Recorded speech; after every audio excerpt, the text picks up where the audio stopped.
Aku mendengar suara aneh dari rumah kosong sebelah rumahku, dan suamiku selalu pulang dengan larut dengan wajah yang lelah. Tapi bukan lelah karena bekerja. Saat ku cari tahu ternyata suamiku selalu melakukan hal ini dengan wanita lain. Di rumah kosong itu ku buat mereka babak belur dan menderita.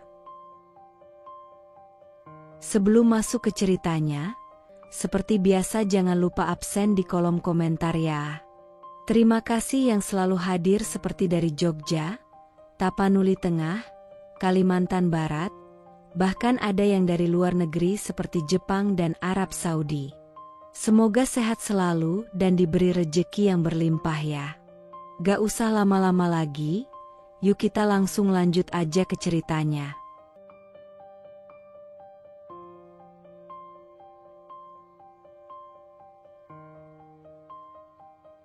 Aku tinggal di sebuah kompleks kecil yang tenang bersama suamiku, Raihan. Kami menikah sudah 6 tahun. Kehidupan kami sederhana tapi cukup. Tapi semua berubah ketika rumah kosong di sebelah rumah kami mulai mengeluarkan suara-suara aneh. Suara perempuan menangis, pintu dibanting, dan suara tawa lirih malam-malam. Semula kupikir hanya halusinasi. Tapi semuanya mulai terasa aneh, terutama perubahan sikap Raihan. Sudah 3 minggu ini, tidurku tak pernah benar-benar nyenyak. Setiap malam, aku terbangun oleh suara-suara ganjil yang entah kenapa selalu datang dari rumah kosong di sebelah. Rumah tua itu berdiri sunyi seperti luka lama yang tak pernah sembuh. Dindingnya kusam, lumut menempel seperti bekas luka yang membusuk, dan jendelanya selalu tertutup rapat seolah ingin menyembunyikan sesuatu dari dunia luar. Awalnya aku mencoba menenangkan diriku sendiri. Pasti cuma tikus, atau mungkin angin, pikirku sambil menarik selimut hingga menutupi kepala. Tapi suara-suara itu terlalu aneh untuk dijelaskan. Kadang terdengar seperti bisikan lirih yang menyelinap lewat celah dinding, seperti seseorang sedang mencoba memanggil atau memperingatkan. Kadang terdengar seperti desahan panjang dan berat, bukan desahan kelelahan, tapi desahan duka, seperti seseorang yang memikul beban tak kasat mata. Aku mulai takut. Tapi anehnya, ada sisi dalam diriku yang juga penasaran. Ada sesuatu yang tak membiarkanku berpaling. Seperti rumah itu memanggilku, dengan caranya sendiri yang sunyi namun mengikat. Pada suatu malam yang dingin, hujan turun rintik-rintik dan angin mengaduk dedaunan di pekarangan belakang. Aku kembali terbangun. Suara itu terdengar lagi. Lebih dekat. Lebih jelas. Aku terduduk di tempat tidur, peluh dingin membasahi kening. Dadaku berdegup keras. Kudekap lututku, mencoba merasa aman dalam keheningan yang mencekam. Tapi rasa takut itu tak mereda. Justru semakin membesar, menjelma jadi ketegangan yang merayap ke seluruh tubuh. Aku nggak bisa terus kayak gini. Bisikku lirih pada diriku sendiri, nyaris menangis. Kuambil napas dalam-dalam. Lalu aku bangkit, berjalan ke dapur dengan langkah pelan namun gemetar. Kutatap jendela yang menghadap ke rumah kosong itu. Gelap. Hanya bayangan samar pepohonan yang bergoyang diterpa angin. Tapi entah kenapa, malam itu terasa berbeda. Seperti ada yang sedang menatap balik dari balik jendela gelap itu. Astaga, ini gila. Gumamku, setengah tertawa, setengah menangis. Tapi aku harus tahu. Kupasang kamera kecil di atas lemari es. Kamera itu biasa kupakai untuk merekam konten masakanku. Tak ada yang istimewa dari kamera itu, tapi cukup untuk menangkap bayangan dan suara. Kuatur agar mengarah tepat ke jendela. Tanganku gemetar saat menekan tombol rekam. Kalau memang ada sesuatu di sana, aku akan lihat kau malam ini. Kataku tegas pada diri sendiri, tapi suaraku pecah. penuh ketakutan. Saat kembali ke kamar, kupandangi langit-langit dalam gelap. Mata tak bisa terpejam. Jantungku berdetak kencang tak beraturan. Suara-suara itu tiba-tiba menghilang. Tak ada bisikan, tak ada desahan. Hanya keheningan pekat yang menggantung di udara. "Kenapa sekarang diam?" tanyaku pelan, seperti menantang, seperti menunggu jawaban dari sesuatu yang tak terlihat. Jam menunjukkan pukul 3.17 dini hari. Kupandangi layar ponsel yang redup, lalu kututup mataku. Tapi malam itu terasa panjang. Seolah waktu berhenti di antara denyut ketakutan dan rasa penasaran yang menusuk dada. Pagi harinya, saat sinar matahari mulai mengintip dari celah tirai, aku tergesa ke dapur. Kamera masih merekam. Dengan jari gemetar, kuambil memori cardnya dan menyambungkannya ke laptop. Detik demi detik kulihat layar. Tak ada apa-apa. Beberapa menit berlalu, hanya bayangan pohon, suara hujan, dan hembusan angin. Sampai akhirnya, aku mendengar sesuatu. "Tolong." Suaranya lirih, hampir tak terdengar. Tapi cukup jelas untuk membuat darahku membeku. Aku menahan napas, mengeras volume. Lalu, "Jangan tinggalkan aku, jangan tinggalkan aku di sini." Suaranya perempuan, parau, patah, seperti menangis dalam bisikan. "Apa itu? Siapa kamu?" Aku berbisik sendiri sambil menatap layar dengan mata terbuka lebar, tak percaya dengan apa yang kudengar. Dan lalu, entah dari mana, dari balik jendela yang kosong itu, sesosok bayangan melintas. Cepat, tapi jelas. Aku menjerit, "Ya Tuhan! Apa itu?" Laptop hampir terlempar dari pangkuanku. Napasku tersengal. Tanganku menutupi mulut. Air mata mengalir begitu saja, antara takut dan tak percaya. Aku terduduk lemas di lantai dapur, menatap kamera yang kini diam. Aku baru saja melihat sesuatu yang seharusnya tidak ada. Gumamku masih terguncang. Namun dalam ketakutan itu, satu hal jelas. Ini bukan hanya soal suara. Ada sesuatu, atau seseorang di rumah kosong itu. Dan dia seolah memanggilku, memohon atau memperingatkan. Dan aku tahu, ini baru permulaan. Awalnya, aku mencoba untuk tidak berpikir macam-macam. Mungkin memang pekerjaannya sedang menumpuk. Mungkin bosnya sedang menekan, atau ada proyek penting yang harus segera diselesaikan. Tapi semua itu hanya mungkin. Dan satu hal yang aku tahu pasti adalah Raihan berubah. Sudah hampir sebulan ini, dia mulai sering pulang larut malam. Kadang lewat tengah malam. Kadang hampir menjelang subuh. Dan setiap kali aku menunggu di ruang tamu, dengan mata berat yang nyaris menutup, Raihan selalu datang dengan kondisi yang sama. Wajah pucat, mata sembab, baju kusut, rambut acak-acakan seperti habis berlari, dan yang paling membuat dadaku terhimpit, tanpa cincin kawin di jarinya. Malam itu, seperti malam-malam sebelumnya, aku menatap jam dinding dengan napas gelisah. Jarum pendek menunjuk angka 1. Di luar, suara motor kadang terdengar, tapi bukan miliknya. Telepon genggamku sudah kutatap entah berapa kali. Tidak ada pesan, tidak ada panggilan. Hingga akhirnya, pintu depan terbuka perlahan. Ceklek. Aku berdiri refleks.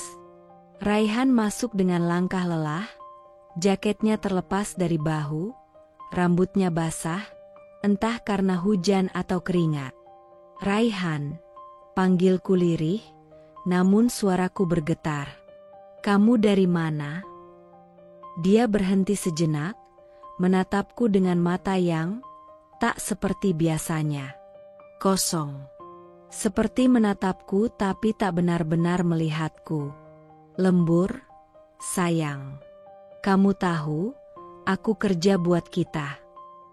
Jawaban itu, lagi-lagi jawaban itu. Aku menarik napas dalam-dalam, mencoba menahan air mata yang sudah menggenang. Jam segini, Han? Kamu tahu nggak sekarang udah jam berapa? Dia melepas sepatu tanpa menjawab. Lalu berjalan ke dapur, menuang air, meminumnya dengan cepat seolah tenggorokannya kering seharian. Aku mengekor di belakangnya. Kamu bahkan nggak pakai cincin kamu. Tanganku menunjuk jemari kirinya yang kosong. Kosong. Hampa.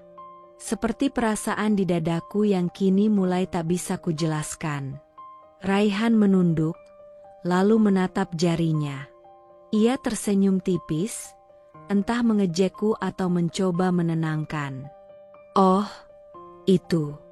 Tadi copot pas cuci tangan, lupa kupakai lagi. Nggak usah dibesar-besarin, ya?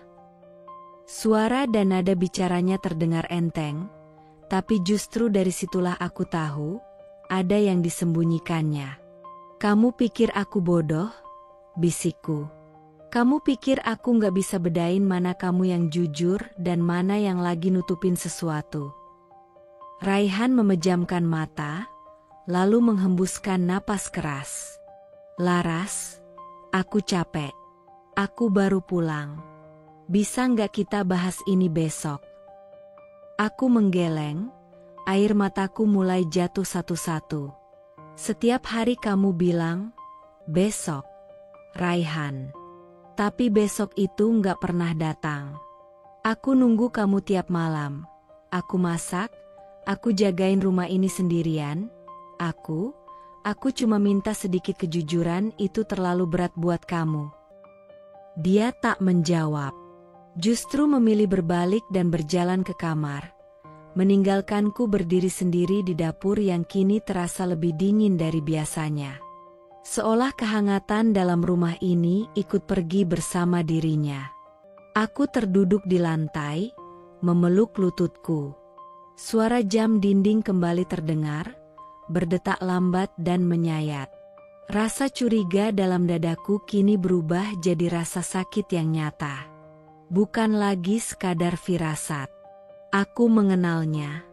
Aku tahu caranya mencintaiku. Dan Raihan yang ini bukan suamiku yang dulu. Malam itu, langit tampak gelap pekat, tanpa bintang, seolah alam pun ikut menyembunyikan sesuatu.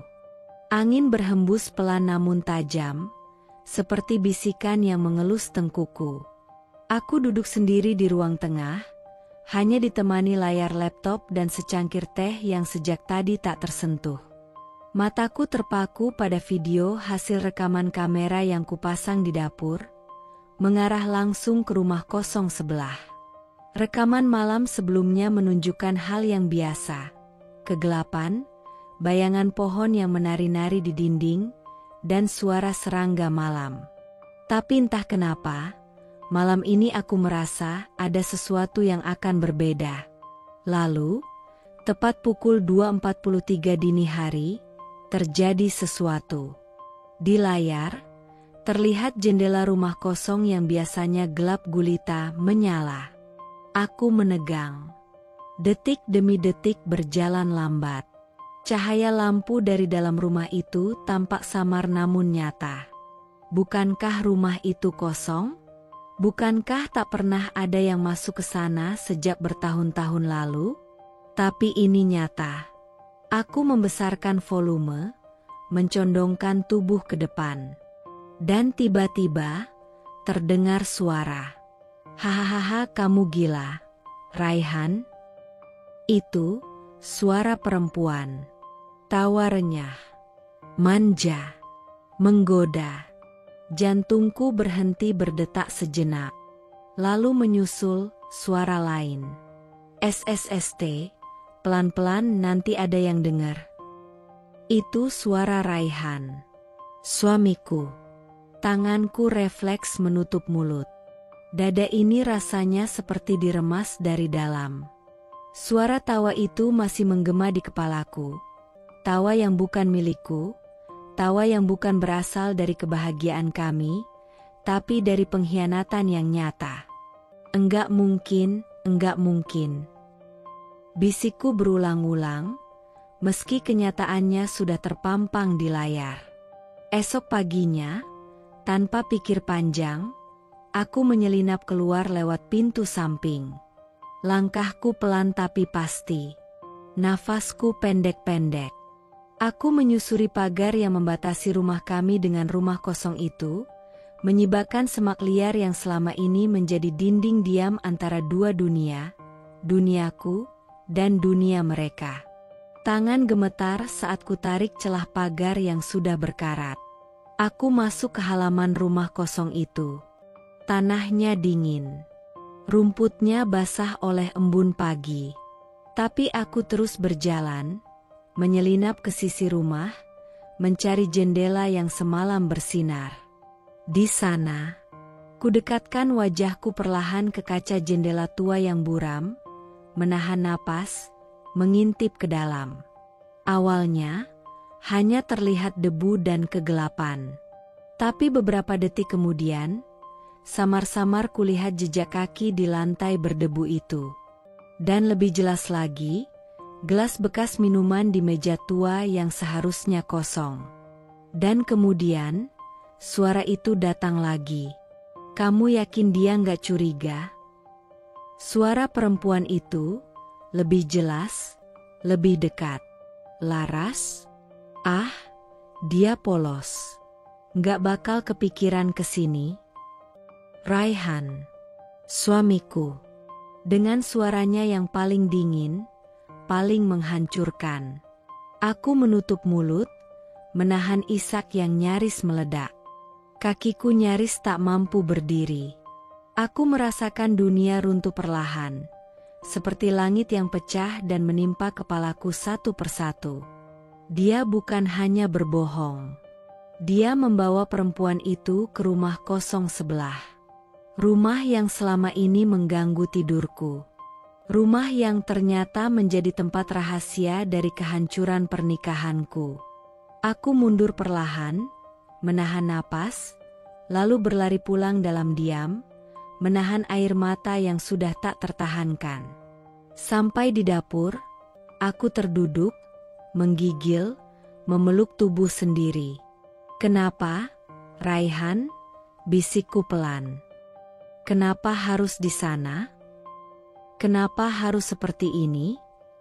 Dan dalam sunyi itu, aku tahu, tidak ada yang kebetulan.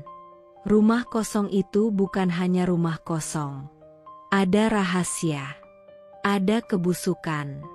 Dan entah mengapa, semua itu mengarah padaku. Aku menunggu malam itu dengan dada yang penuh, nyaris sesak. Sepanjang hari pikiranku hanya berputar pada rekaman kamera dan suara tawa perempuan itu. Suara Raihan. Di rumah kosong sebelah. Rumah yang katanya tak berpenghuni. Rumah yang selama ini menjadi sumber ketakutan dan kini juga pengkhianatan. Aku menyiapkan diri. Ku coba memilih kata yang tepat, nada yang tenang, meski hatiku sendiri sudah seperti ombak yang memukul-mukul pantai dengan brutal. Pukul 23.56, suara pintu depan membuka. Raihan pulang. Kali ini tidak seterlambat biasanya, tapi tetap tanpa kabar. Ia melepaskan jaket dengan asal, melempar kunci ke atas meja, lalu langsung menuju kamar seperti biasa. Raihan, panggilku, berdiri di ambang pintu dapur, mencoba menahan getar di suaraku. Ia menoleh setengah malas. Haum, kenapa? Aku melangkah perlahan, menatap matanya. Aku tahu kamu sering masuk rumah kosong itu. Sejenak, matanya membeku. Tapi hanya sekejap. Lalu wajahnya berubah. Datar, dingin, dan tiba-tiba meledak. Apa maksud kamu? Aku lihat dari kamera. Lampu menyala. Aku dengar suara perempuan. Suara kamu, Raihan. Suaraku pelan, tapi penuh luka. Raihan tertawa sinis. Kamera? Kamu ngintipin rumah kosong? Astaga, Laras, kamu sakit. Aku menatapnya tak percaya. Kamu yang bawa perempuan ke rumah sebelah, dan sekarang malah nyalahin aku. Perempuan apa? Aku kerja. Lembur. Nyari uang buat hidup kita. Bukan keluyuran kayak kamu yang cuma duduk-duduk, curigaan, dan bikin drama. Suaranya meninggi, matanya menyala penuh amarah. Tanganku mengepal. Air mataku nyaris tumpah, tapi ku tahan. Raihan, aku cuma minta kamu jujur. Aku udah lihat semuanya. Dengar semuanya. Jangan buat aku lebih gila dari yang aku rasain sekarang. Dia menatapku dengan napas memburu. Kamu kurang kerjaan. Kamu pikir aku ada waktu buat main ke rumah kosong? Kamu pikir aku punya tenaga sisa buat selingkuh setelah kerja kayak budak tiap hari? Satu demi satu, kata-katanya seperti cambuk. Aku tak sanggup menjawab. Lalu ia menunjukku tajam. Kamu tahu kenapa rumah tangga ini dingin? Karena kamu selalu curiga, selalu mencari kesalahan.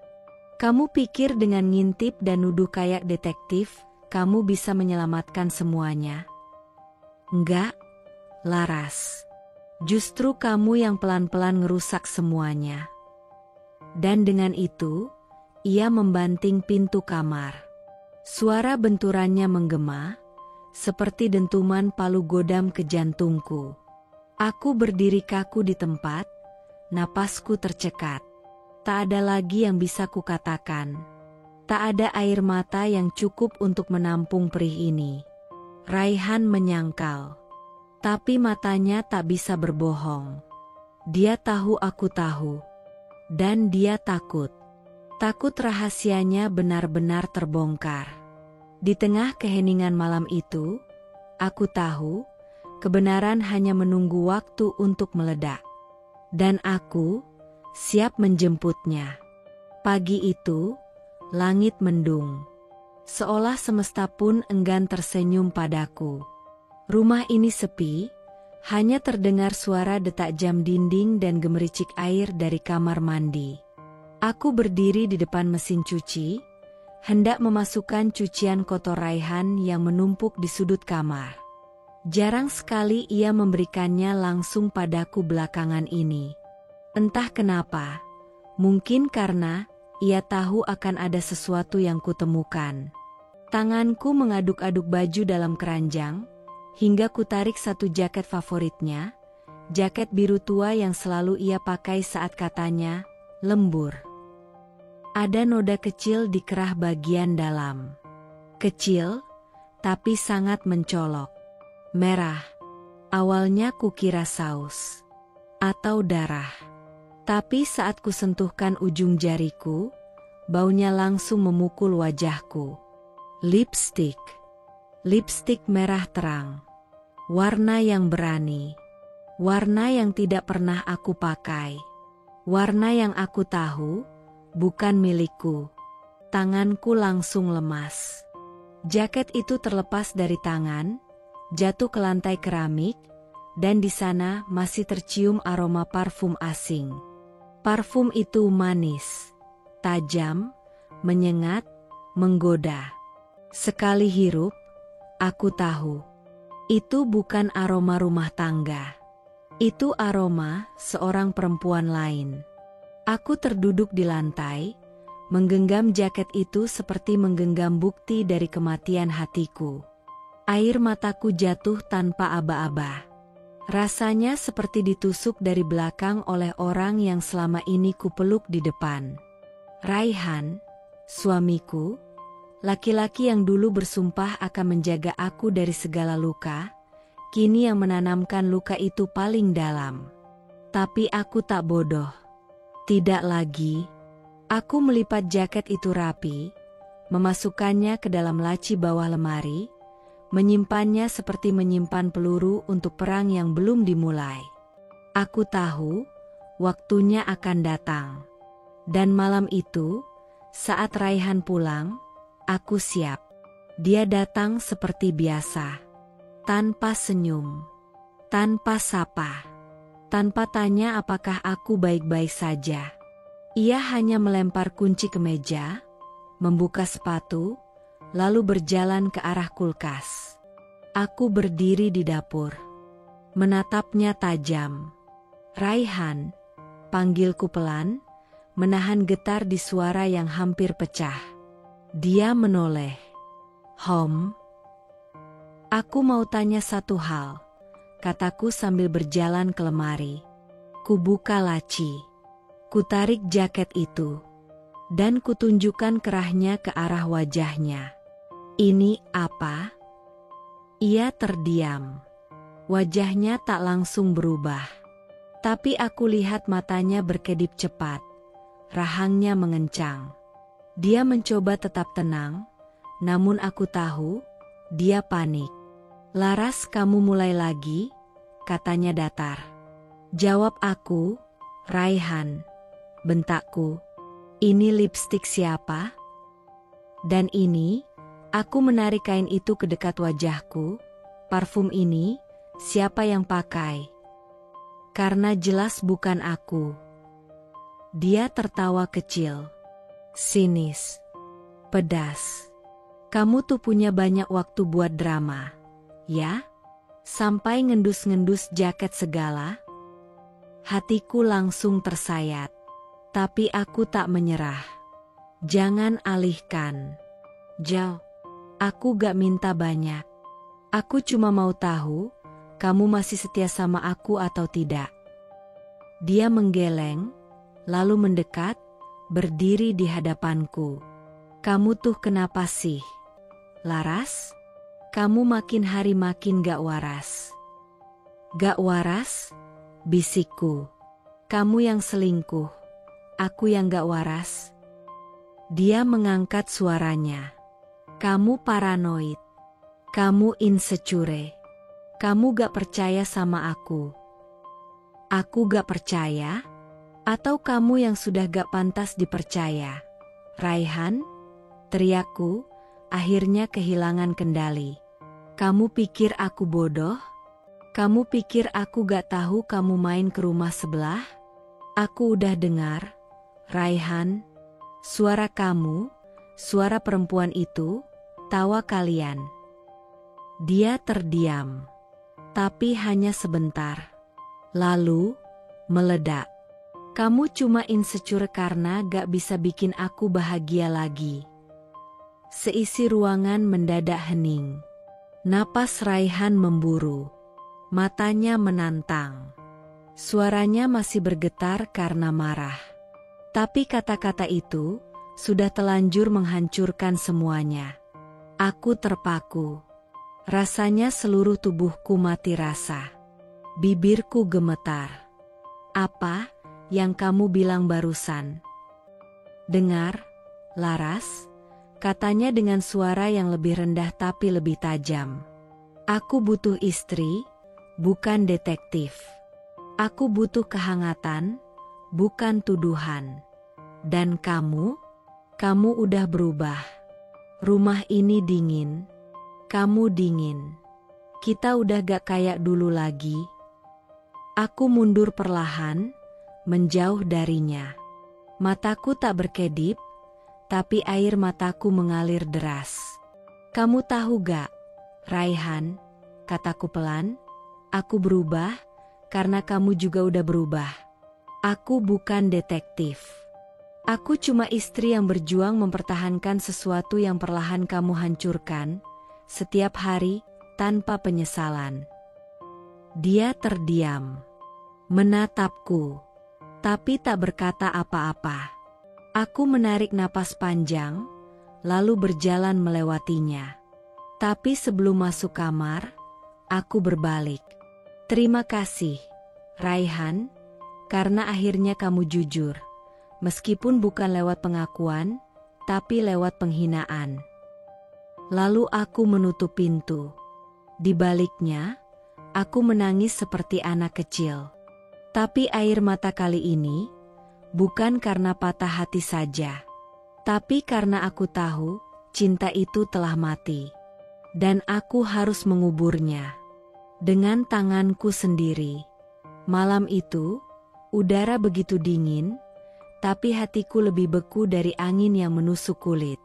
Langit kelam, tak berbintang, seolah menyatu dengan isi kepalaku yang dipenuhi kecurigaan dan dendam yang menggumpal perlahan. Aku duduk di ruang tamu dengan lampu temaram, pura-pura membaca buku yang tak benar-benar kubaca. Sejak pukul 8 malam Raihan sudah keluar rumah. Katanya, lembur mendadak. Tapi kali ini aku tak tinggal diam. Aku menunggu beberapa menit setelah suara motornya menghilang di ujung jalan, lalu dengan langkah perlahan, aku mengambil jaket dan scarf, menyusulnya. Bukan dengan kendaraan, tapi dengan kaki.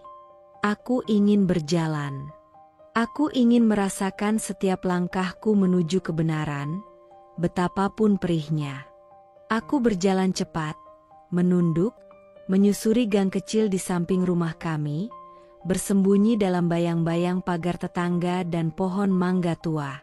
Rumah kosong itu tak terlalu jauh.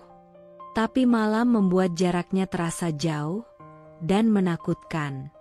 Dari kejauhan, aku melihat sosok Raihan. Jaket hitamnya, gaya jalannya, aku hafal.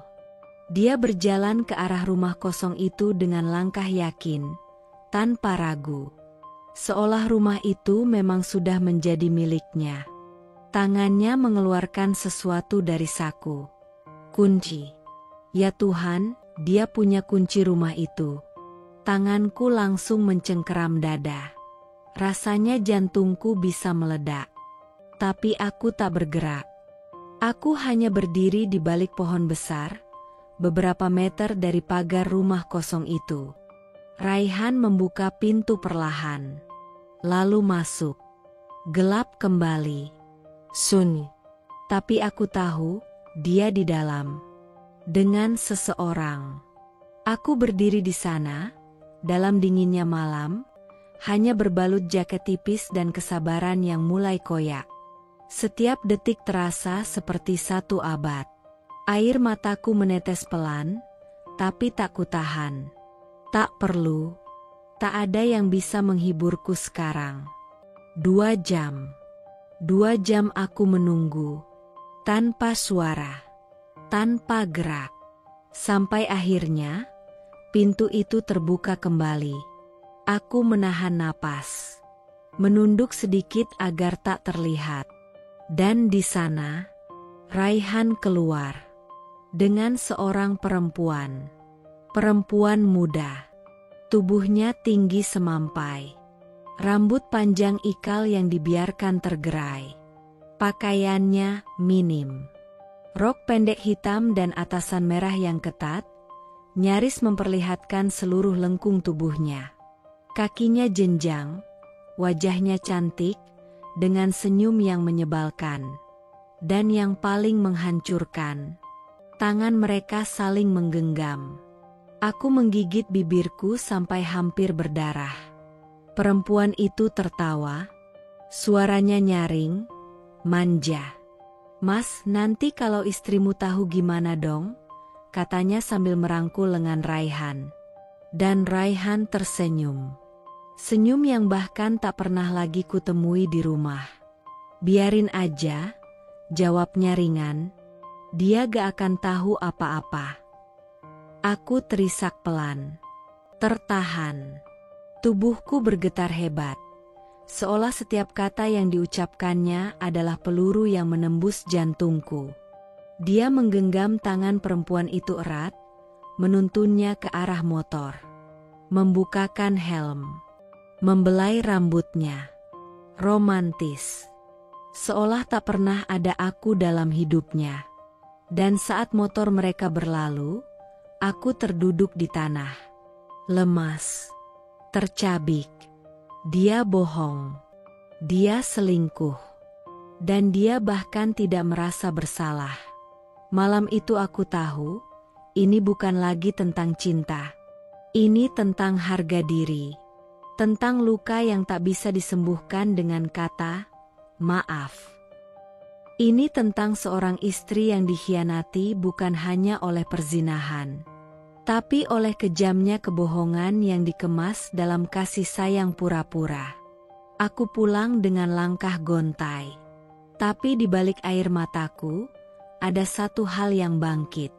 Kekuatan untuk melawan. Hari-hari setelah malam penguntitan itu, terasa seperti hidup dalam dunia yang bukan milikku lagi. Rumah yang dulu jadi tempat pulang, kini hanya menjadi dinding-dinding kosong yang memantulkan suara hati yang berteriak. Aku berjalan seperti bayangan, memasak tanpa rasa, mencuci tanpa jiwa, tidur tanpa mimpi. Tapi satu hal terus menggerogoti pikiranku. Siapa dia? Siapa perempuan yang dengan santainya menggandeng tangan suamiku, seolah aku hanyalah bayang-bayang masa lalu? Siapa wanita yang tertawa nyaring dalam kegelapan, di balik rumahku sendiri, tanpa takut pada azab atau moral? Aku tak bisa duduk diam. Tidak lagi. Aku mulai menyelidiki, mengorek apapun yang bisa kudapat. Diam-diam aku membuka laptop, masuk ke email lama Raihan, yang ternyata masih terhubung di komputer rumah.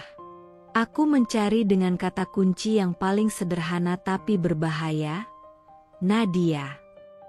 Dan disitulah semuanya terbuka. Email masuk 2 tahun lalu. Subjeknya berbunyi, surat peringatan kedua, perilaku tidak profesional di tempat kerja. Aku mengkliknya dengan tangan gemetar. Isinya menjelaskan tentang kasus yang menyeret nama Raihan dan Nadia Ramadhani. Disebutkan mereka terlalu sering berada di ruangan tertutup berdua, ada keluhan dari staf perempuan lain, dan dugaan hubungan tidak layak antar rekan kerja. Jadi ini bukan pertama kalinya. Dengan tangan yang sudah mulai dingin karena amarah dan luka bercampur, aku langsung mencarinya di media sosial. Tak butuh lama. Perempuan itu menyukai panggung. Penuh foto glamor, bibir merah menyala, baju ketat, dan caption yang menggoda. Di salah satu unggahannya, Raihan meninggalkan komentar, "Kangen suasana kantor bareng kamu." Dan dibalas dengan emotikon cium. Cium. Aku hampir melempar laptopku ke lantai. Nafasku tersengal. Jantungku berdetak secepat langkah orang panik. Tapi aku tahan. Aku tahu, aku belum selesai. Aku klik akun itu lebih dalam, dan betapa dunia seolah menamparku saat aku melihat foto dengan lokasi bertuliskan rumah kedua tanda ciuman. Dan latar belakang fotonya, tidak salah lagi. Itu rumah kosong sebelah. Kursi rotan di teras. Tanaman kaktus mati. Pintu kayu tua dengan bekas cat yang terkelupas di sudut kanan bawah. Semua persis. Rumah itu bukan hanya jadi tempat kencan, tapi sudah mereka beri julukan rumah kedua. Rumah kedua mereka. Tepat di belakang punggungku. Aku membeku. Suara-suara di kepalaku saling bertabrakan. Suara Raihan saat mengatakan, "Aku lembur, sayang." Suara Nadia saat tertawa genit malam itu. Suara hatiku sendiri yang dulu memohon agar rumah tangga ini tetap utuh. Dan kini, semuanya hancur dalam satu malam. Malam itu, Raihan pulang seperti biasa. Aku duduk di ruang tamu. Lampu menyala remang. Tak ada TV, tak ada musik. Hanya keheningan dan nafas yang mulai mendidih di dada. Dia membuka pintu, meletakkan tas, lalu menatapku sekilas. "Belum tidur?" tanyanya datar. Aku menatapnya. Tajam. Penuh luka. "Enggak bisa." Dia diam sejenak, lalu berbalik arah ke dapur. Tapi sebelum ia sampai, aku bicara pelan, tapi jelas. "Raihan, siapa Nadia?" Langkahnya terhenti. Bahunya menegang. Lalu perlahan ia menoleh. "Kamu dapat dari mana nama itu?" Aku berdiri, menatap langsung ke matanya. "Dari laptop kamu, dari fotonya, dari email peringatan kantor, dari komentar kalian, dan dari rumah kosong itu." Wajahnya langsung berubah. Seketika, syok.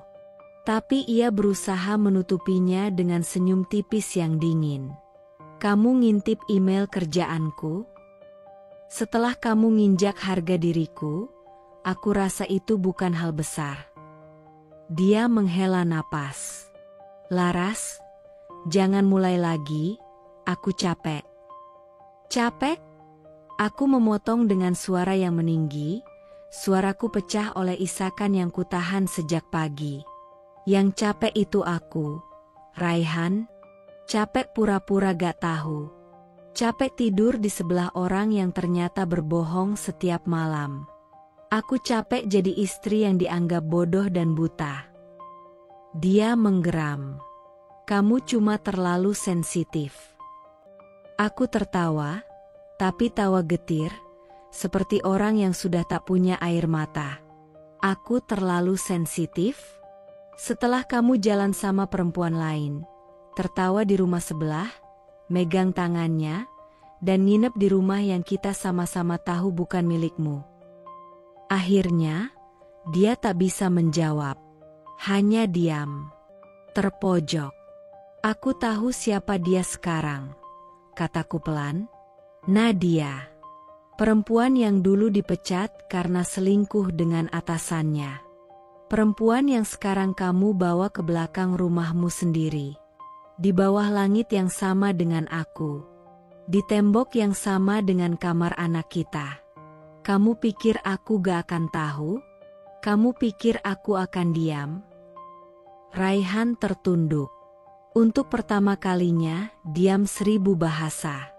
Aku melangkah mendekatinya. Wajahku tinggal sejengkal dari wajahnya yang mulai kehilangan percaya diri. "Mulai malam ini, kamu bukan lagi suami yang kusebut pelindung. Kamu cuma lelaki yang kutunggu untuk terjatuh oleh dosamu sendiri." Lalu aku pergi meninggalkannya berdiri sendiri di dapur. Malam itu aku tahu, perang sudah dimulai. Dan aku bukan lagi Laras yang lemah. Aku adalah Laras yang siap berdiri sendiri, membawa semua luka, dan menjadikannya senjata. Malam-malam itu, begitu gelap, begitu sunyi, dan begitu menyesakkan. Seperti dunia menelan semuanya. Termasuk aku. Aku terbaring di tempat tidur, tubuhku terbungkus selimut tebal, namun rasa dingin tak pernah bisa hilang. Itu bukan lagi karena suhu udara yang menurun. Itu karena hatiku yang membeku. Aku memeluk bantal seakan itu satu-satunya yang bisa memberi sedikit kenyamanan. Meski kenyataannya, tidak ada yang bisa memberi kenyamanan lagi. Aku tahu, aku tak akan pernah merasa utuh lagi. Aku hanya bisa menangis dalam diam. Air mata ini mengalir tanpa arah, tanpa suara. Hanya tubuhku yang menggigil. Aku menatap foto pernikahan kami yang terletak di meja kecil di samping tempat tidur. Wajah kami begitu muda, begitu penuh harapan.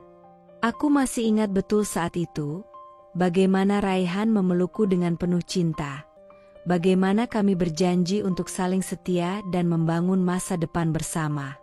Masa depan. Kami berbicara tentang impian-impian yang ingin kami capai, tentang rumah yang kami impikan, dan anak-anak yang ingin kami besarkan. Tapi kini, foto itu terasa seperti ejekan. Seakan senyum kami di sana hanya sekadar topeng. Sebuah kebohongan yang dibalut dalam tawa manis. Aku merasa seperti bodoh. Bodoh sekali. Percaya begitu saja bahwa suamiku bekerja demi masa depan kami, demi kebahagiaanku, demi keluarga kecil yang kami bangun. Tapi apa yang kutemui sekarang? Pengkhianatan yang terlalu nyata, terlalu menyakitkan untuk diterima. Kenapa kamu melakukan ini, Raihan? Bisikku dalam hati. Kenapa kamu membiarkan kami jatuh begitu dalam? Air mata mengalir semakin deras, seakan tak ada habisnya. Tangan kiriku menggenggam bantal, mencoba menghapus rasa sakit yang terus menekan dada. Tapi itu sia-sia. Semua usahaku hanya mengikis sedikit dari luka yang terus menganga. Aku teringat saat pertama kali aku mengenalnya. Raihan yang selalu ada untukku, yang selalu mendengarkan cerita-ceritaku, yang memelukku saat aku menangis. Begitu penuh perhatian, begitu lembut, hingga aku merasa aku adalah satu-satunya wanita di dunia ini yang begitu beruntung memiliki suami seperti dia. Tapi, sekarang, sepertinya semuanya hanya cerita manis yang ada di dalam mimpi. Ku coba untuk mengingat kembali malam-malam kami, saat kami bercanda dan berpelukan, saat kami berbicara tentang masa depan dengan harapan dan keyakinan yang tak tergoyahkan. Tapi semua itu terasa jauh, seperti bayangan yang sudah lama pudar. Di mana janji itu sekarang? Di mana semua kata manis yang pernah dia ucapkan? Aku mengangkat tangan, menutupi wajahku, dan mengingat kembali saat kami tertawa bersama, saat Raihan memelukku di depan altar. Saat itu terasa seperti dunia milik kami berdua. Aku merasa aman dalam pelukannya. Tapi semua itu hanya ilusi. Aku bangkit, berdiri dengan tubuh gemetar, kemudian berjalan pelan menuju meja di sudut ruangan. Foto pernikahan itu masih ada di sana. Namun kini aku hanya bisa menatapnya dengan penuh kebencian dan kesedihan. Apakah aku begitu bodoh? Bisakah aku melupakan semuanya? Melupakan semua pengorbanan yang telah kulakukan untuknya? Suara di luar kamar, suara Raihan yang baru pulang, terdengar seperti sebuah ancaman. Namun aku tak bisa lagi merasa takut. Takut untuk apa? Takut pada suami yang kini telah menjadi orang asing dalam hidupku? Aku kembali menatap foto itu. Kita dulu berjanji, Raihan. Kita berjanji untuk saling menjaga. Tapi kini janji itu tinggal serpihan. Aku hanya bisa menatapnya dengan kesedihan yang mendalam, seolah semua impian yang kami bangun bersama hancur berkeping-keping. Aku duduk kembali di tepi ranjang. Tanganku meremas selimut, memeluknya erat. Apa yang harus aku lakukan? Aku merasa lelah, letih. Dan yang lebih menyakitkan, aku merasa hancur. Aku merasa tidak ada lagi yang tersisa. Beberapa detik kemudian, pintu kamar terbuka pelan. Aku tahu itu Raihan. Langkahnya terdengar ragu. Aku tak menoleh, hanya terdiam, merenung dalam kebisuan. Dalam keheningan malam yang berat. Laras, suara Raihan terdengar cemas, hampir terdengar ragu. Laras, kita bisa bicara, kan? Aku menggigit bibir, menahan diri untuk tidak menangis lebih keras. Aku ingin melawan, ingin mengungkapkan semua yang kurasakan, tapi kata-kata itu, rasanya tak ada lagi kata yang bisa mewakili perasaan ini. Hanya ada luka yang tak terucapkan. Laras, Raihan mendekat, kini berdiri di sampingku. Aku bisa merasakan kehadirannya, namun hati ini terasa jauh darinya. Aku minta maaf, aku benar-benar menyesal. Aku menutup wajahku dengan telapak tangan. Suaranya terdengar seperti gema kosong di telingaku. Maaf, kata itu sudah terlalu sering terucap tanpa arti. Laras, tolong aku minta maaf, aku gak tahu kenapa aku bisa seperti ini. Aku salah besar, kata Raihan lagi, suaranya bergetar. Aku mendengar betapa ia menahan tangis. Tapi aku tidak peduli. Kata-kata itu terlalu terlambat. Apa yang kamu lakukan gak bisa diubah. Raihan, jawabku pelan, suara hampir tak terdengar. Kamu sudah mengkhianatiku. Kamu sudah mengkhianatiku dengan cara yang tidak bisa dimaafkan. Aku berdiri, meski rasanya sangat berat. Aku berjalan menuju jendela, menatap keluar, ke kegelapan yang tak terjamah. Kegelapan itu sama seperti hatiku, kosong dan penuh dengan luka. Laras, maafkan aku, tolong, kita bisa perbaiki semuanya. Raihan mendekat lagi, kali ini dengan lebih banyak rasa cemas di suaranya. Aku menoleh, menatapnya dengan pandangan kosong. Tidak, Raihan. Tidak ada yang bisa diperbaiki sekarang.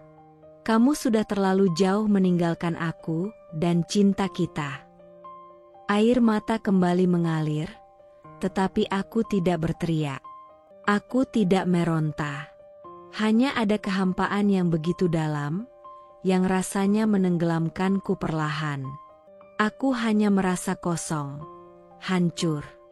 Malam itu, rasa amarah dan kebingunganku semakin tak terkendali. Aku merasa seperti seorang detektif yang terjebak dalam labirin emosi dan kebenaran yang tak terungkap. Rumah kosong itu sudah terlalu lama menjadi simbol dari semua kebohongan dan pengkhianatan yang mengendap di dalam hidupku. Aku tidak bisa terus hidup seperti ini, dalam ketidakpastian yang membunuhku pelan-pelan. Aku harus tahu. Aku harus melihat dengan mata kepala sendiri. Bukti, Laras. Aku butuh bukti. Aku mengambil napas panjang dan berusaha menenangkan jantungku yang berdebar keras. Tangan ini gemetar saat aku menghubungi Dimas, adik laki-lakiku yang bekerja dengan dunia teknologi. Dimas selalu menjadi orang yang dapat kuandalkan dalam keadaan seperti ini. Tapi kali ini bukan hanya soal teknologi. Ini soal kehidupan dan hargaku sebagai seorang istri yang sudah dihancurkan. Dimas, aku butuh bantuanmu, kataku, suara terdengar serak dan hampir tak terdengar. Aku ingin terdengar tegas, tapi perasaan ini terlalu berat.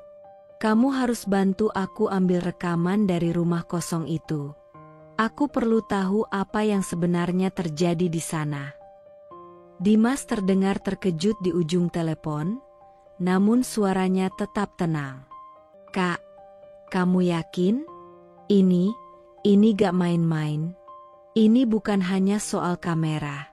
Kamu tahu kan resikonya kalau kita ketahuan. Aku menutup mata sejenak, menenangkan diri.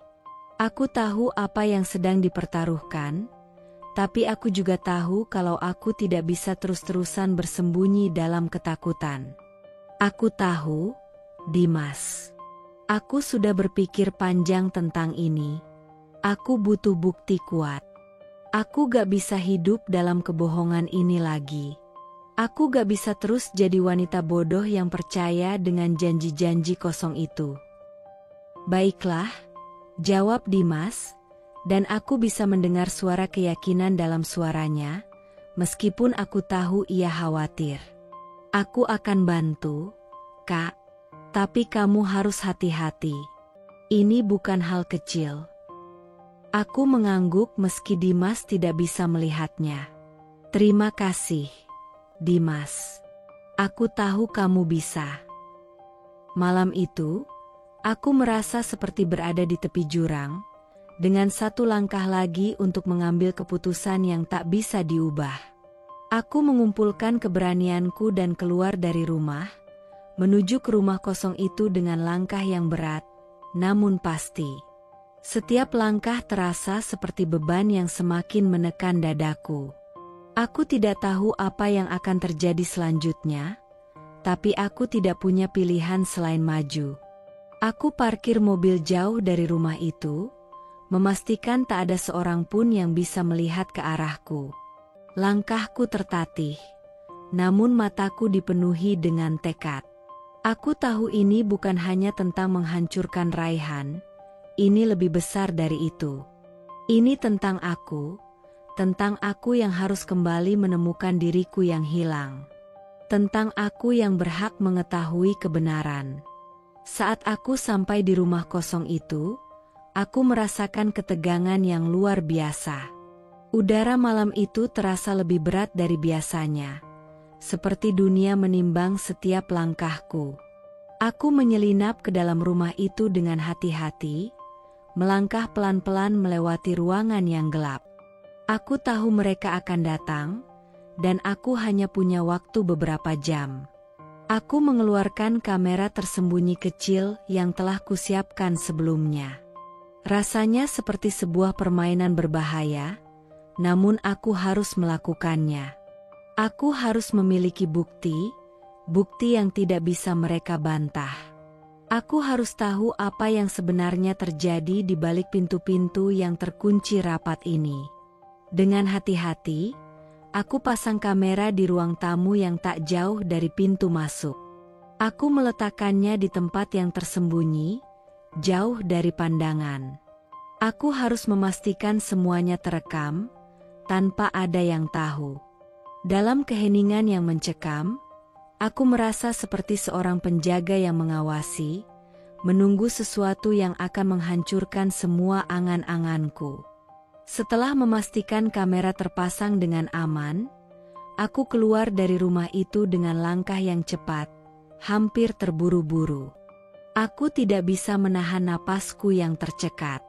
Ini adalah langkah pertama, Laras. Ini adalah langkah pertama menuju kebenaran yang selama ini kamu cari. Kembali di rumah, aku duduk di depan laptop, mataku penuh dengan ketegangan. Waktu berjalan sangat lambat. Aku menunggu Dimas mengirimkan file rekaman yang berhasil dia ambil. Detik-detik berlalu dengan sangat lama, dan aku merasa seperti terperangkap dalam ketidakpastian. Apakah aku akan menemukan apa yang kucari? Atau akankah aku justru semakin hancur setelah melihatnya? Tak lama kemudian, teleponku bergetar, dan sebuah pesan dari Dimas muncul di layar. Rekaman sudah ada di email. Aku sudah ambil semua data. Pastikan kamu hati-hati. Aku membuka email itu dengan jantung berdebar kencang. File video yang terlampir membuatku tak bisa bernapas sejenak. Aku tahu, apa yang ada di dalam rekaman itu akan mengubah segalanya. Aku menarik napas dalam-dalam dan membuka video tersebut. Rekaman itu dimulai dengan gambar kabur. Tapi aku tahu, di ruang tamu rumah kosong itu, Raihan sudah berdiri. Aku mengenalinya meski gambarnya kabur. Lalu, Nadia muncul. Gadis itu, dengan rambut panjang yang tergerai dan gaun minim yang menonjolkan tubuhnya, masuk ke dalam rumah itu dengan senyum yang sangat familiar, senyum yang dulu pernah diberikan Raihan padaku. Mereka berbicara, terdengar tawa mereka yang terlalu akrab, terlalu intim. Tawa yang aku kenali, tawa yang aku dengar setiap malam ketika dia masih di rumah, saat dia seharusnya di rumahku. Aku merasakan dunia ini seakan terbalik. Raihan, kenapa kamu melakukan ini? Kenapa kamu membiarkan kami hancur begitu saja? Mereka duduk bersama di sofa, bercanda dan tertawa, dan aku bisa melihat tangan mereka saling meraih. Tidak ada lagi batasan, tidak ada lagi rasa malu. Mereka berdua terlihat seperti pasangan yang sedang jatuh cinta. Seperti yang pernah aku impikan. Aku bisa merasakan dadaku sesak. Seolah-olah ada tangan yang mengepung hatiku, menekan dan meremukkan semuanya. Inilah kenyataan yang harus kuhadapi. Ini bukti yang selama ini aku takuti. Aku melihat semuanya dengan jelas, dan semuanya terasa seperti pukulan yang menghantam aku tanpa ampun. Rekaman itu selesai, dan aku hanya bisa duduk diam, menatap layar laptop dengan tatapan kosong. Air mata menetes begitu saja tanpa bisa kutahan. Apa yang harus kulakukan sekarang? Semua yang aku takutkan terjadi. Aku tak bisa mengubahnya, tapi setidaknya aku bisa menghadapinya. Aku tidak bisa terus hidup dalam kebohongan ini. Aku meraih telepon, menghubungi Dimas. Suaraku hampir tak terdengar ketika aku berbicara. Dimas, rekamannya, itu semua benar. Aku tahu apa yang harus kulakukan sekarang. Laras, suara Dimas terdengar cemas. Kamu oke, kan? Jangan buru-buru, Kak. Kita bisa atur semuanya. Kita bisa. Aku memutuskan untuk tidak mendengarkan lagi. Ini adalah keputusan yang harus aku ambil sendiri. Terima kasih, Dimas. Aku akan menghadapinya. Aku akan menghadapi Raihan dan Nadia.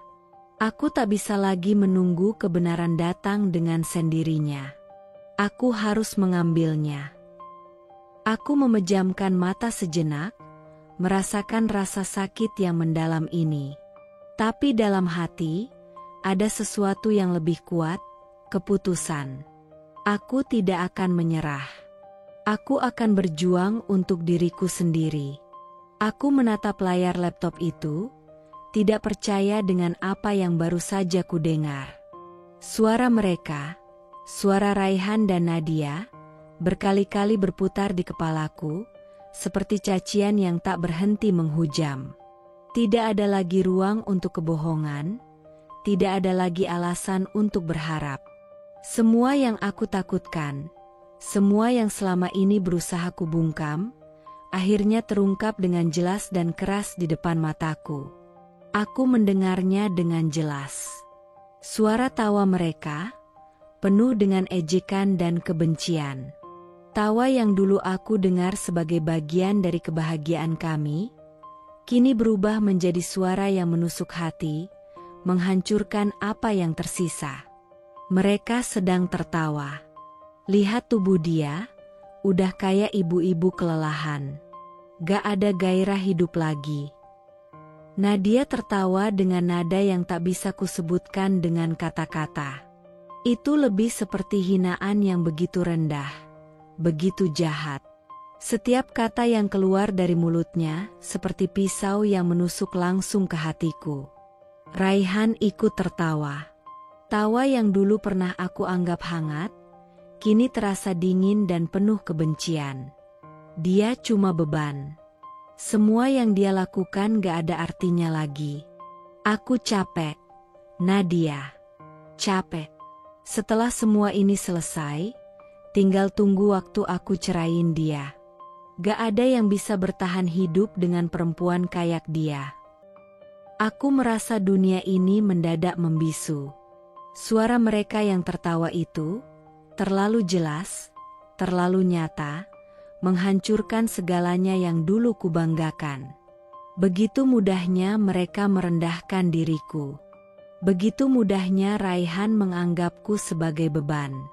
Aku yang dulu selalu menunggu kepulangannya, menunggu kata-kata sayang yang kosong itu, ternyata hanyalah sosok yang tak berarti bagi mereka. Aku tidak bisa menahan air mata yang mengalir deras. Aku bukan lagi istri yang dihargai. Aku hanya beban. Aku menutup laptop itu dengan tangan yang gemetar. Sekejap, Perasaan itu seperti gelombang besar yang menghantam, merobek-robek apa yang selama ini ada dalam diriku. Selama ini aku bertahan untuk siapa?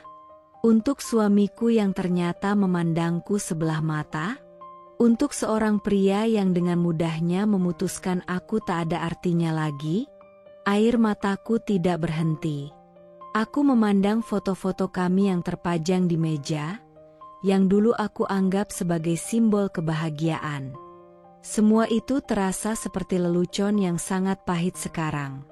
Foto pernikahan kami, wajah bahagia kami yang kini terasa seperti pengkhianatan terbesar dalam hidupku. Aku menatapnya dengan kosong. Raihan, kenapa kamu begitu kejam? Setiap kata yang mereka ucapkan seperti terngiang di telingaku, seperti serangan yang tak pernah berhenti. Aku terjatuh di lantai, terisak. Aku hancur. Tidak hanya hatiku yang hancur, tetapi juga harga diriku yang dihancurkan oleh kata-kata mereka.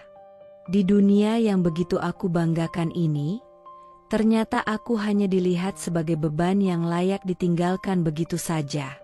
Lalu, dengan segenap kekuatan yang tersisa, aku berdiri. Aku tahu aku harus melangkah maju, meskipun terasa berat. Aku tidak bisa hanya menangis dan terus meratapi semuanya. Jika mereka menganggapku seperti itu, aku akan menunjukkan pada mereka bahwa aku bukanlah sosok yang bisa diremehkan. Aku akan melawan. Aku mengingat kembali percakapan dengan Dimas. Sepertinya sudah waktunya aku menghadapi Raihan. Aku tidak bisa terus diam.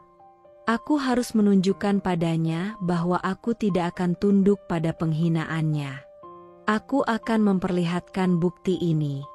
Aku akan membuka mata mereka. Aku akan membuka mata Raihan tentang siapa aku sebenarnya. Wanita yang sudah cukup kuat untuk bertahan sampai sejauh ini, meskipun dia dan Nadia menganggapku sebaliknya. Aku menyeka air mata, menatap diriku di cermin. Aku tidak akan membiarkan mereka menghinaku lebih jauh. Aku harus melakukan ini untuk diriku sendiri. Untuk membuktikan bahwa aku bukan hanya beban. Aku mengambil telepon, dan dengan gemetar, aku menekan nomor Raihan.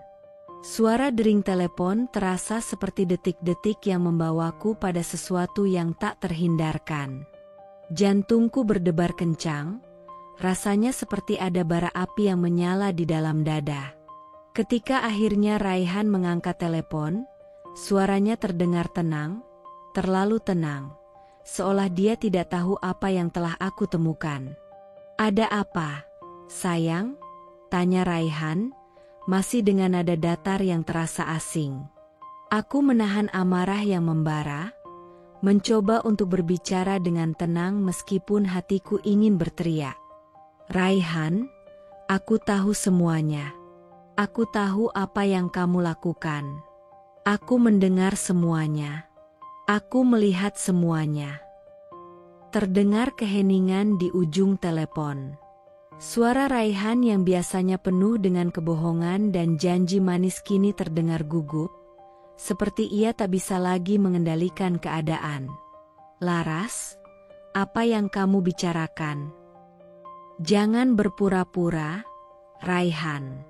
Aku mendengar semuanya, semua yang kamu katakan tentang aku, tentang betapa aku hanya beban bagi hidupmu."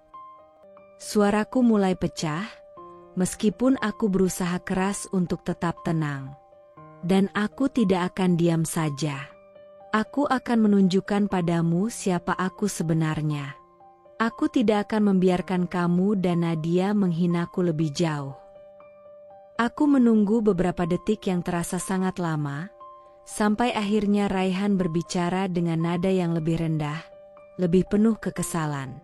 "Laras, kamu gak ngerti. Semua yang aku lakukan itu demi kita, demi masa depan kita. Kamu terlalu sensitif." "Demi kita?" Aku tertawa sinis, menahan rasa sakit yang semakin dalam. Kamu dan Nadia, kalian sedang merusak semuanya. Kamu ingin menceraikan aku? Lakukan saja. Aku tidak akan terjebak dalam hubungan yang penuh dengan kebohongan seperti ini. Ada keheningan panjang yang menegangkan, sebelum akhirnya Raihan membuka suara lagi, tapi kali ini suaranya lebih keras dan penuh amarah. Kamu gak ngerti. Aku lelah dengan semua ini, Laras. Semua yang kamu lakukan cuma bikin aku tambah stres. Kamu gak ngerti betapa sulitnya buat aku. Aku tidak bisa menahan diri lagi. Jadi, yang kamu sebut sulit adalah hidup dengan seorang istri yang selalu berusaha memberikan yang terbaik untukmu. Raihan, jangan pernah berpikir aku akan menunggu lebih lama lagi. Aku sudah cukup hancur dengan semua kebohongan ini. Aku meletakkan telepon itu dengan tangan gemetar. Hatiku berdetak sangat kencang, dan rasa sakit ini seperti tusukan yang tak bisa dijelaskan dengan kata-kata. Namun, satu hal yang aku tahu, ini adalah akhir dari semua pengkhianatan ini. Aku tidak akan membiarkan diriku dihina lebih lama lagi. Ini waktunya untuk mengambil alih hidupku kembali. Malam itu, udara terasa semakin berat, seolah dunia ini menahan napas, menunggu sesuatu yang akan mengubah segalanya. Aku menunggu dengan hati yang berdebar kencang di balik bayang-bayang rumah kosong itu. Semua yang selama ini terpendam, segala keraguan dan rasa sakit yang tak pernah kuungkapkan, akhirnya akan keluar malam ini. Ini adalah saat yang sudah lama kutunggu. Aku sudah tidak bisa menahan semuanya lagi. Raihan dan Nadia tidak tahu apa yang akan terjadi. Mereka berjalan ke rumah itu dengan langkah santai, seolah dunia masih ada di tangan mereka. Seolah mereka masih memiliki kendali atas hidup mereka dan hidupku. Mereka tidak tahu bahwa malam ini adalah titik balik. Ini adalah malam yang akan mengakhiri segala kebohongan yang selama ini mereka sebarkan. Malam itu sangat gelap. Hanya cahaya rembulan yang memantul lemah di jalanan. Aku bersembunyi di balik pohon besar yang ada di dekat rumah kosong itu. Mataku tak pernah lepas dari pintu depan. Waktu berjalan sangat lambat. Setiap detik terasa seperti beban yang semakin berat. Aku menahan napas, menunggu saat yang tepat. 15 menit sudah berlalu. Aku tahu mereka sedang menikmati momen mereka. Seperti biasa, seolah-olah aku tidak pernah ada dalam hidup mereka. Aku bisa merasakan detak jantungku semakin cepat. Rasa sakit yang sudah terlalu lama terpendam kini muncul begitu saja. Perasaan bingung, marah, kecewa, dan cemas campur aduk jadi satu. Ini bukan hanya tentang pengkhianatan mereka. Ini tentang kehilangan diriku sendiri. Tentang kehilangan seseorang yang pernah kucintai dengan sepenuh hati, yang ternyata tidak pernah melihatku lebih dari sekadar bayangan di belakang hidupnya. Aku menarik napas panjang, menenangkan diriku sejenak sebelum akhirnya memutuskan untuk bergerak. Dengan hati yang terasa berat, aku melangkah maju, meninggalkan tempat sembunyianku, dan menuju pintu rumah kosong yang menjadi saksi dari semua kebohongan ini. Aku tahu, tidak ada lagi jalan mundur. Ini adalah saatnya. Aku berdiri di depan pintu itu, menatapnya sejenak, seolah mempersiapkan diri untuk apa yang akan terjadi selanjutnya. Dalam hati, aku mengingat semua kenangan indah yang pernah ada antara aku dan Raihan. Kenangan yang kini terasa seperti kebohongan. Aku tidak peduli lagi. Tanpa ragu, aku menendang pintu itu dengan sekuat tenaga. Pintu yang terkunci itu langsung terbuka dengan suara keras yang memecah keheningan malam. Aku melangkah masuk dengan penuh keberanian, namun hatiku terasa remuk. Aku tahu, ini adalah akhir. Tidak ada lagi yang bisa diselamatkan. Ketika aku memasuki ruang tamu, aku melihat mereka, Raihan dan Nadia. Mereka terkejut, tubuh mereka yang setengah telanjang seolah membeku seketika. Aku bisa melihat ekspresi mereka yang penuh dengan ketakutan dan kebingungannya.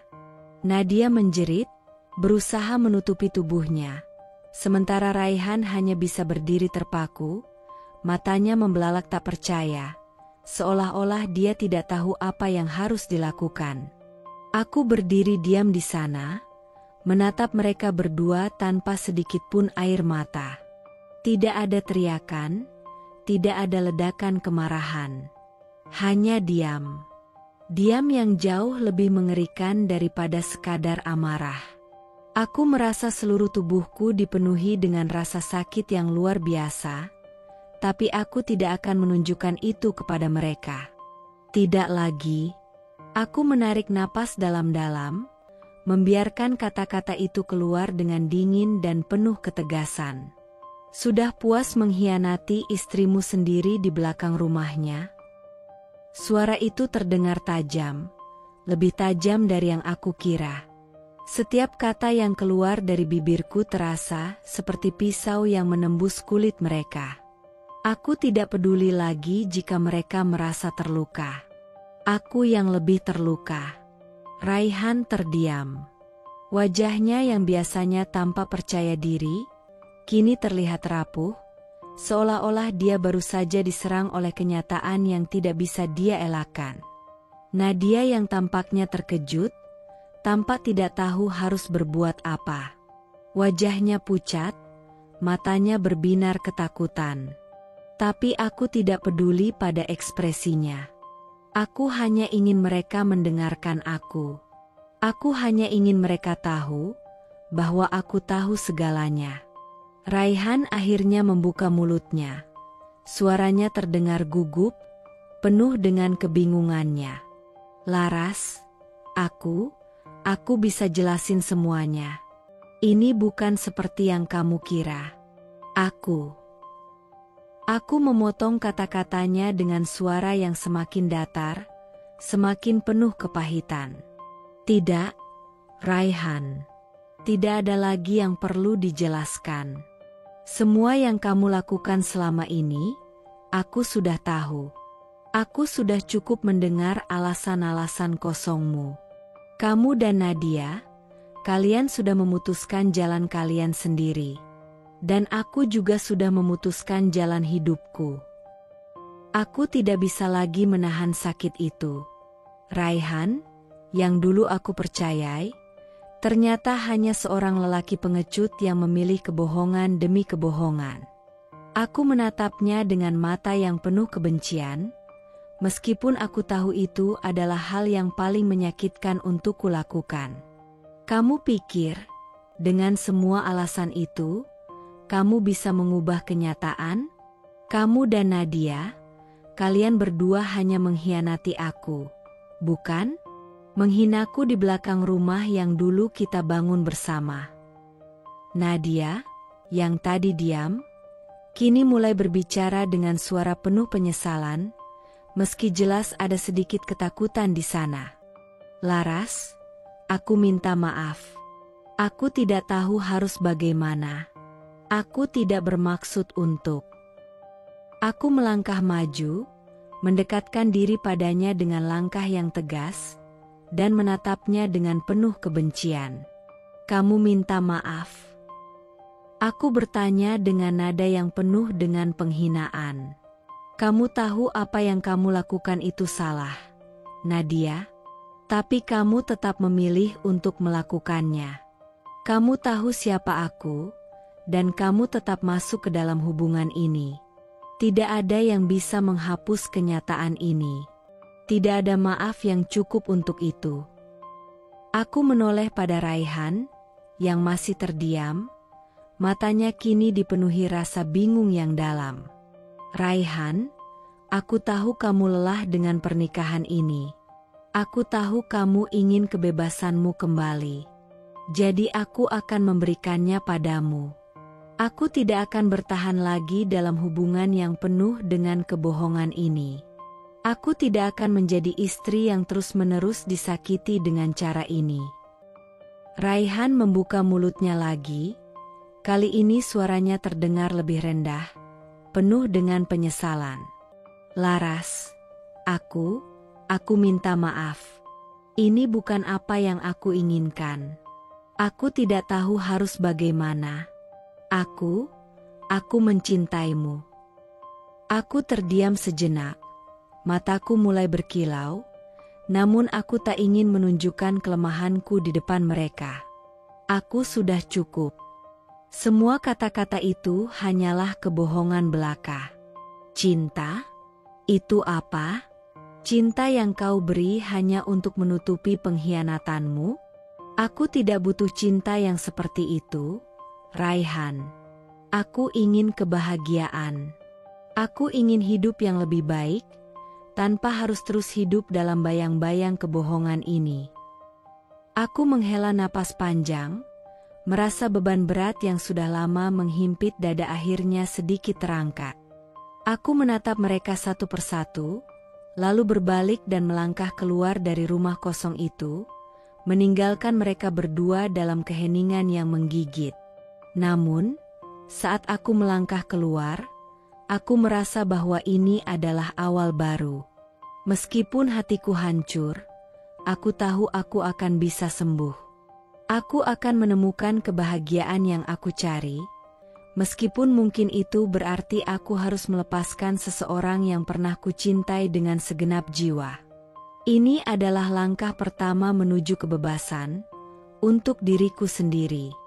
Ketika aku melangkah keluar dari rumah kosong itu, aku merasa ada sesuatu yang membara di dalam diri, sesuatu yang tidak bisa lagi aku tahan. Aku sudah terlalu lama menahan semuanya.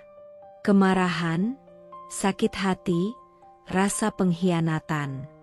Semua itu berkumpul menjadi satu perasaan yang begitu kuat, begitu mencekam. Dan aku tahu, aku tidak akan bisa tenang sampai aku melepaskan semuanya. Malam ini, aku tidak akan membiarkan mereka pergi begitu saja. Aku berhenti sejenak di luar rumah kosong, mengatur napas dengan terburu-buru, namun hatiku terasa seperti api yang menyala-nyala. Aku tidak bisa hanya pergi, meninggalkan mereka begitu saja. Tidak. Malam ini aku akan menunjukkan siapa yang sebenarnya terluka, siapa yang sudah dibantai oleh kebohongan-kebohongan mereka. Aku harus melakukannya. Aku berbalik, dengan langkah yang penuh tekad. Aku tidak peduli lagi pada apapun. Tidak peduli pada rasa takut yang mungkin masih mengikatku. Tidak peduli pada apa yang orang lain akan katakan. Aku sudah cukup dengan ini semua. Mereka harus membayar. Dengan langkah cepat, aku berlari menuju rumah kosong itu. Ketika aku masuk, aku melihat mereka berdua, Raihan dan Nadia, masih berdiri di sana, mencoba mencari alasan, mencoba menyusun kata-kata yang bisa membebaskan mereka. Tapi aku tahu, tidak ada kata-kata yang bisa mengubah apa yang sudah mereka lakukan. Aku sudah tidak peduli dengan kata-kata lagi. Apa yang ada di depanku sekarang hanya dua orang yang telah menghinaku, menyakitiku, dan menghancurkan hidupku. Tanpa memberi mereka waktu untuk berbicara, aku meraih ember besar yang sudah kupersiapkan.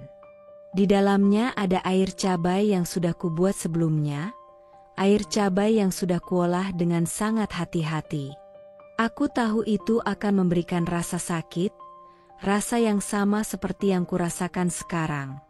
Pedih, membakar, menyakitkan. Aku mengangkat ember itu dan menyiramkan air cabai itu ke wajah Nadia dengan sekuat tenaga. Dia menjerit. Suara jeritannya melengking keras, namun aku tidak peduli. Aku ingin melihatnya merasakan sedikit saja dari apa yang telah aku rasakan. Air cabai itu mengenai wajahnya dengan keras, membuat kulitnya merah merona, dan dia terjatuh ke lantai sambil mengusap wajahnya yang terbakar. Aku minta maaf. Laras, aku gak tahu. Suaranya bergetar, penuh dengan rasa takut. Namun, aku tidak peduli pada kata-kata itu. Kata-kata itu tidak bisa menghapus apa yang telah terjadi. Raihan yang melihat itu, tampak semakin panik. Dia maju, ingin menyentuh Nadia, tapi aku menghalangi dia dengan sebuah tatapan yang penuh amarah. Dia berlari ke arahku, mencoba menenangkan aku, mencoba meyakinkan aku bahwa semua ini salah paham. Aku melihatnya, dan hatiku yang semula hancur, kini dipenuhi dengan kebencian yang begitu mendalam. Benci yang membakar setiap serat tubuhku. Aku tidak bisa lagi memaafkan semua kebohongan ini. Apa kamu pikir aku bisa memaafkanmu? Aku berkata dengan suara rendah namun penuh tekanan, suaraku hampir seperti desisan ular. Aku melangkah maju, dan dengan satu gerakan cepat, aku menampar wajahnya. Tamparan itu begitu keras, hingga dia terhuyung mundur dan jatuh ke lantai dengan pandangan kosong. Tapi aku tidak berhenti. Aku menamparnya lagi, dan lagi, dan lagi. Ini untuk semua kebohonganmu. Tamparan pertama meluncur dengan keras. Ini untuk hati yang kamu hancurkan. Tamparan kedua menyusul. Dan ini, untuk semua rasa sakit yang kamu buat. Tamparan ketiga, lebih keras dari sebelumnya. Setiap tamparan adalah balasan untuk luka yang telah mereka sebabkan. Setiap tamparan adalah cara untuk melepaskan kebencian yang sudah terlalu lama terpendam. Raihan terjatuh, wajahnya penuh dengan bekas tamparanku. Dia terdiam.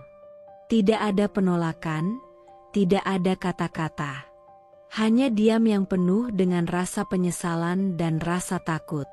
Nadia, yang masih tergeletak di lantai, menatap kami berdua dengan wajah penuh ketakutan. Aku bisa melihat betapa mereka menyesal, namun itu sudah tidak lagi penting. Semua penyesalan mereka tidak akan mengubah apa yang telah mereka lakukan padaku. Apa kamu puas sekarang, Raihan? Aku berbisik dengan suara yang begitu dingin. Dia hanya mengangguk dengan wajah penuh keringat dan darah, tidak mampu berkata apa-apa. Aku tahu dia ingin meminta maaf, ingin mengatakan sesuatu yang bisa mengubah keadaan. Namun tidak ada kata-kata yang cukup untuk menghapus pengkhianatannya. Aku mundur beberapa langkah, menarik napas panjang, mencoba menenangkan diriku. Aku sudah terlalu lama menahan semua ini. Aku sudah terlalu lama menjadi wanita yang diam, yang mencoba untuk memahami, yang berharap segalanya bisa kembali normal. Tapi aku tahu, sekarang, semuanya sudah selesai. Kamu mau aku mengampunimu, Raihan? Tidak, aku tidak bisa, kataku dengan suara serak, meskipun aku tidak menangis. Aku sudah tidak punya air mata lagi. Aku hanya punya luka. Luka yang mereka ciptakan dan yang sekarang akan aku balas. Aku melangkah keluar dari rumah kosong itu, meninggalkan mereka berdua yang terjatuh dalam rasa penyesalan dan ketakutan. Aku merasa hatiku kosong, namun ada rasa lega yang menyusup di antara rasa sakit. Aku tahu, ini adalah langkah terakhirku. Keesokan harinya, aku merasa seolah semua yang kurasakan semalam berubah menjadi sebuah kekuatan yang tak terhentikan. Semalam aku merasakan kepuasan yang membara, namun pagi ini, hatiku justru kosong. Kosong karena aku tahu, segala yang kulakukan semalam tidak bisa mengembalikan apa yang telah hilang. Apa yang bisa mengembalikan kepercayaan yang hancur? Apa yang bisa mengubah kenyataan bahwa aku telah dikhianati? Tidak ada. Tidak ada yang bisa mengubah kenyataan itu. Namun satu hal yang pasti, Aku tidak akan membiarkan Raihan dan Nadia keluar begitu saja. Mereka harus menghadapi akibat dari perbuatan mereka. Aku harus memastikan seluruh dunia tahu siapa mereka sebenarnya. Siapa Raihan yang selama ini kusebut suamiku, yang ternyata adalah seorang pengkhianat. Aku ingin mereka merasakan apa yang aku rasakan, merasakan kehancuran yang aku alami. Aku ingin seluruh dunia tahu bahwa mereka tidak lebih dari sepasang penipu yang telah merusak hidupku. Dengan hati yang berat, aku duduk di depan laptop, menatap layar dengan jari-jari gemetar. Rasanya, dunia ini begitu sunyi dan terasa sangat berat. Aku tahu ini keputusan besar. Kirimkan rekaman itu ke keluarganya, ke kantor, ke grup keluarga besar. Semua orang harus tahu. Mereka harus melihat siapa Raihan sebenarnya. Bagaimana bisa seseorang yang pernah berjanji setia, yang pernah mengatakan akan selalu berada di sampingku, bisa mengkhianatiku begitu saja? Dengan hati yang penuh keteguhan, aku mulai mengetikkan pesan satu persatu. Pesan pertama aku kirimkan ke keluarga besar Raihan. Aku bisa merasakan ketegangan di udara, meskipun hanya melalui pesan teks. Aku tahu, mereka akan terkejut, mereka pasti tidak akan bisa langsung menerima kenyataan ini. Tapi mereka harus tahu. Mereka harus tahu apa yang sebenarnya terjadi. Tak lama kemudian, pesan-pesan itu mengalir.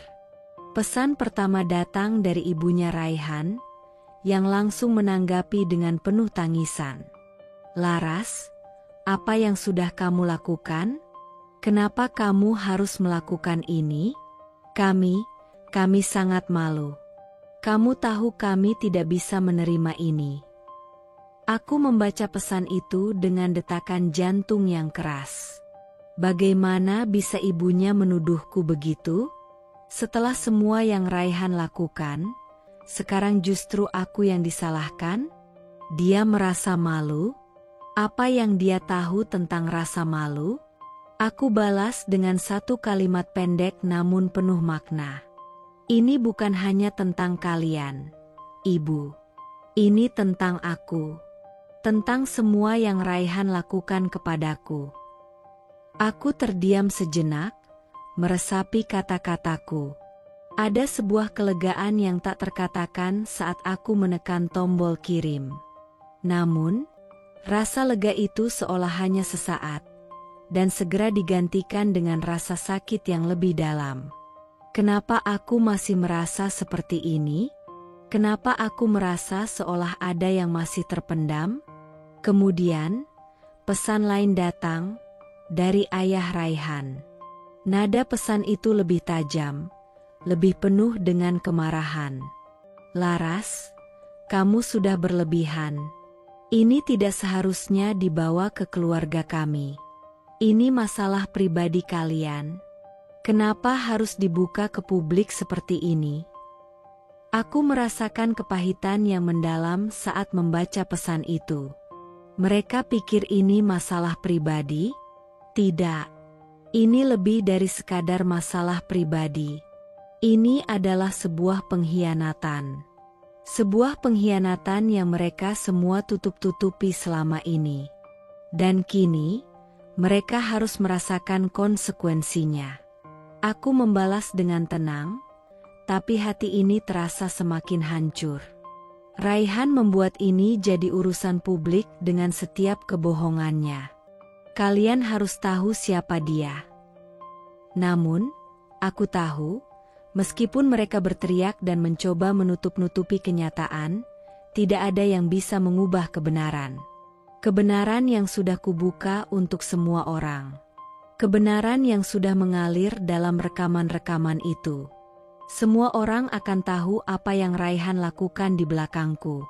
Tidak ada yang bisa mengubah itu. Pesan terakhir datang dari kantor Raihan. Aku bisa merasakan ketegangan dalam kata-kata mereka. Pihak HRD langsung menghubungi Raihan dengan pesan yang terkesan sangat formal. Kami memutuskan untuk mengakhiri kontrak kerja Anda di perusahaan kami, mengingat dugaan pelanggaran kode etik yang serius. Keputusan ini diambil setelah mempertimbangkan semua fakta yang ada. Aku membaca pesan itu dengan rasa puas yang mendalam. Raihan benar-benar kehilangan segalanya. Kehilangan pekerjaannya. Kehilangan keluarganya. Kehilangan harga dirinya. Semua akibat dari perbuatannya sendiri. Tapi setelah semua itu, aku merasa kosong. Kosong karena aku tidak tahu apa yang harus aku rasakan lagi. Apakah aku merasa puas? Ya, mungkin. Tapi ada sesuatu yang masih terasa hilang.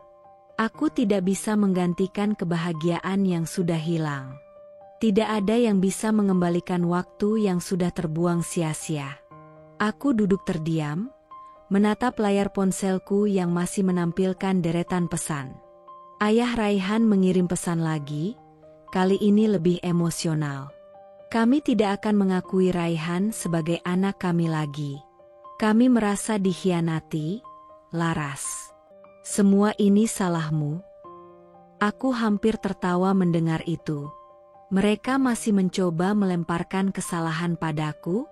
Mereka pikir aku yang salah? Tidak, semuanya sudah jelas. Mereka semua memilih untuk menutup mata terhadap kebohongan-kebohongan Raihan. Aku hanya membuka mata mereka. Aku hanya memberikan mereka kebenaran yang selama ini mereka coba sembunyikan. Aku membalas pesan itu dengan hati yang sangat tenang, jauh dari perasaan yang semula aku rasakan. Jangan terlalu keras pada dirimu sendiri, Ayah. Raihan memilih jalannya sendiri. Sekarang, aku hanya bisa melihat bagaimana hidup mereka hancur satu persatu. Dan aku merasa sepi. Seperti ada yang hilang dalam diriku. Tidak ada lagi Raihan yang kupercaya. Tidak ada lagi masa depan yang kukira akan kami jalani bersama. Semua itu telah hilang. Semua itu telah menjadi bayangan masa lalu yang tak bisa kuulang lagi. Aku berbaring di ranjang, menatap langit-langit kamar yang sepi. Tertawa terengah-engah, meskipun hatiku terasa begitu berat. Semua yang terjadi ini adalah pilihan mereka. Dan sekarang, mereka harus menanggung akibatnya. Tapi aku tahu.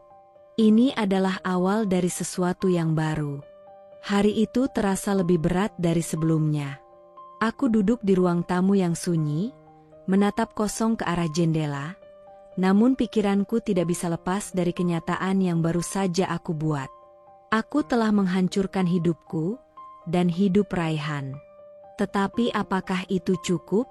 Bisakah aku merasa lega setelah semua yang terjadi? Tidak. Rasanya aku tidak bisa menemukan ketenangan dalam perasaan ini. Tiba-tiba, suara ketukan halus terdengar di pintu.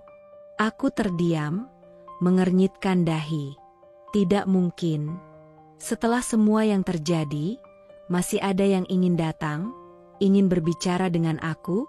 Aku sudah mengirimkan semuanya ke publik, ke keluarganya, ke teman-temannya. Jadi, siapa yang masih berani datang menemui aku sekarang? Aku berjalan ke pintu dan membukanya. Di depan sana, berdiri Raihan, wajahnya pucat, mata berkaca-kaca, dan tubuhnya terlihat seperti kosong, lemas. Dia tampak berbeda. Tidak ada lagi kepercayaan yang aku lihat di matanya. Hanya penyesalan, kekalahan yang terasa sangat mendalam. Apa yang dia harapkan? Saat matanya bertemu mataku, dia hampir terjatuh. Aku bisa melihat bahwa dia sangat terkejut melihat aku berdiri tegak di hadapannya. Begitu kuat, begitu berbeda dari wanita yang dulu selalu menerima semua kelakuannya. Kini, aku melihatnya tanpa rasa kasihan sedikit pun. Aku bukan lagi wanita yang dulu. Raihan menarik napas dalam-dalam, tubuhnya gemetar seperti daun yang tertiup angin kencang. Dia mulai berbicara dengan suara serak, seakan setiap kata yang keluar dari bibirnya penuh dengan penyesalan yang mendalam. Laras, aku Aku hilaf. Aku cuma butuh variasi. Aku nggak pernah bermaksud menyakiti kamu. Kamu tahu, kan? Kamu tahu betapa aku mencintaimu. Tolong, beri aku kesempatan. Aku berjanji, aku akan berubah. Aku akan memperbaiki semuanya. Suara Raihan bergetar, hampir seperti memohon. Kata-kata itu, meski terdengar begitu tulus, membuat hatiku justru semakin beku. Bagaimana bisa dia berdiri di sini, di hadapanku, dengan mengatakan semua itu setelah semua yang dia lakukan? Setelah semua yang dia sembunyikan di belakangku? Setelah dia mengkhianatiku dengan Nadia di rumah kosong yang selalu menjadi tempat pengkhianatan mereka? Aku menatapnya dengan tatapan kosong, seakan tidak ada lagi yang bisa membuatku merasa kasihan. Tidak ada lagi yang bisa membuatku ragu dengan keputusan yang sudah aku buat. Aku sudah cukup menderita. Aku sudah cukup memberi maaf.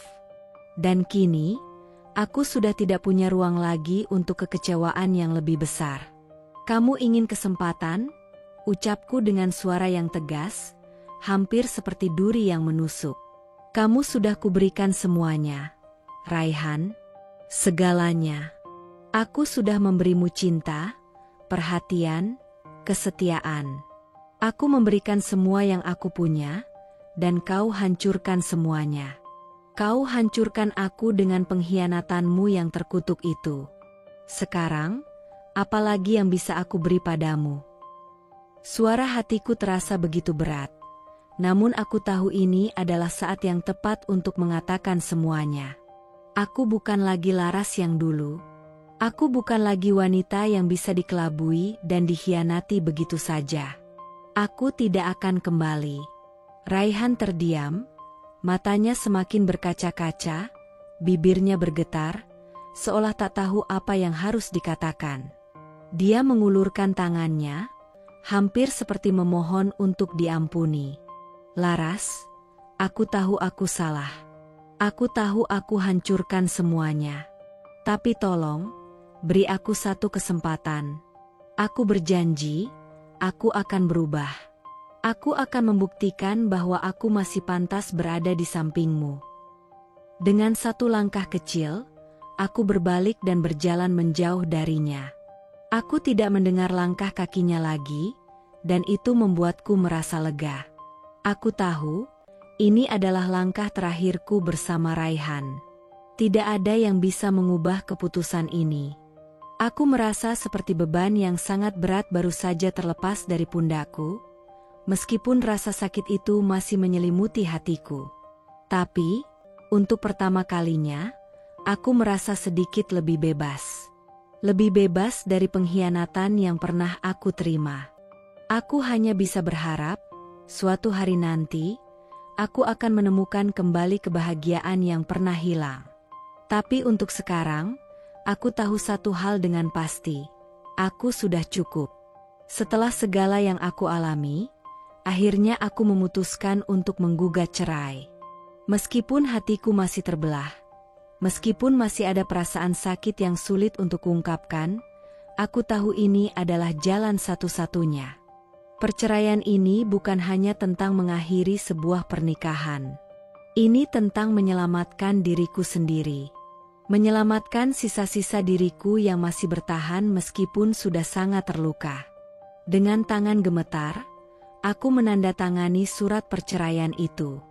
Rasanya seperti melepaskan sebuah batu besar yang sudah terlalu lama menggerogoti dadaku.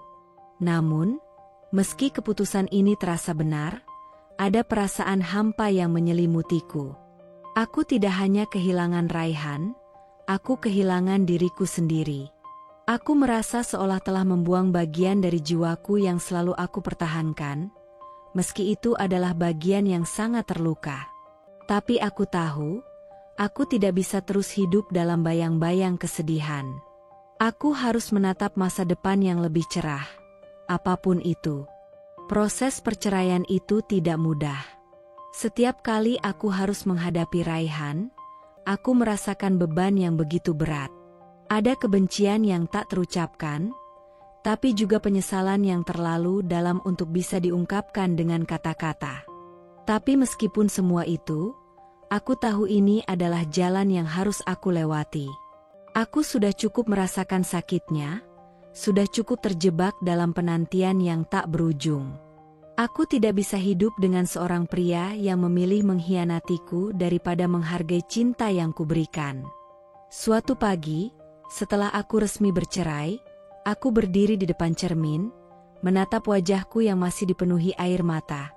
Bukan karena Raihan, tapi karena diriku sendiri yang telah terlalu lama mengabaikan kebahagiaan. Aku bisa merasakan air mataku jatuh lagi, bukan sebagai tanda kesedihan, tetapi lebih sebagai pelepasan. Aku akhirnya bebas. Aku menjual rumah itu.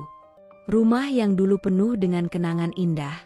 Kenangan yang kini terasa seperti debu yang terbang terbawa angin. Rumah yang penuh dengan tawa dan janji yang kini hanya tinggal ilusi. Rumah itu tak lagi menjadi tempat yang aman, melainkan penjara emosional. Dan meskipun ada rasa berat untuk melepaskannya, aku tahu aku harus bergerak maju. Aku menjualnya, meninggalkan semua kenangan yang tersimpan dalam dinding-dindingnya, dan membawa diriku menuju kehidupan baru. Aku memutuskan untuk pindah ke kota lain, tempat yang tidak mengenalku, tempat di mana aku bisa mulai lagi, tanpa bayang-bayang masa lalu. Aku mengemas barang-barangku, meninggalkan tempat yang dulu aku sebut rumah, dan menyelam ke dalam ketidakpastian dengan hati yang sepi, namun penuh harapan.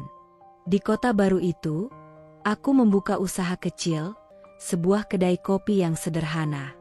Itu adalah mimpi yang selama ini tertunda, dan kini aku bisa mewujudkannya. Setiap pagi aku bangun dengan semangat baru, meskipun kadang-kadang kelelahan merayapi tubuhku, tapi aku tahu aku bisa. Aku bisa bertahan tanpa Raihan. Setiap cangkir kopi yang kusiapkan untuk pelanggan, aku merasa lebih kuat. Setiap senyum dari orang-orang yang datang ke kedai kecilku adalah pengingat bahwa aku tidak sendiri. Aku menemukan kedamaian dalam hal-hal sederhana yang dulu mungkin tidak kuperhatikan.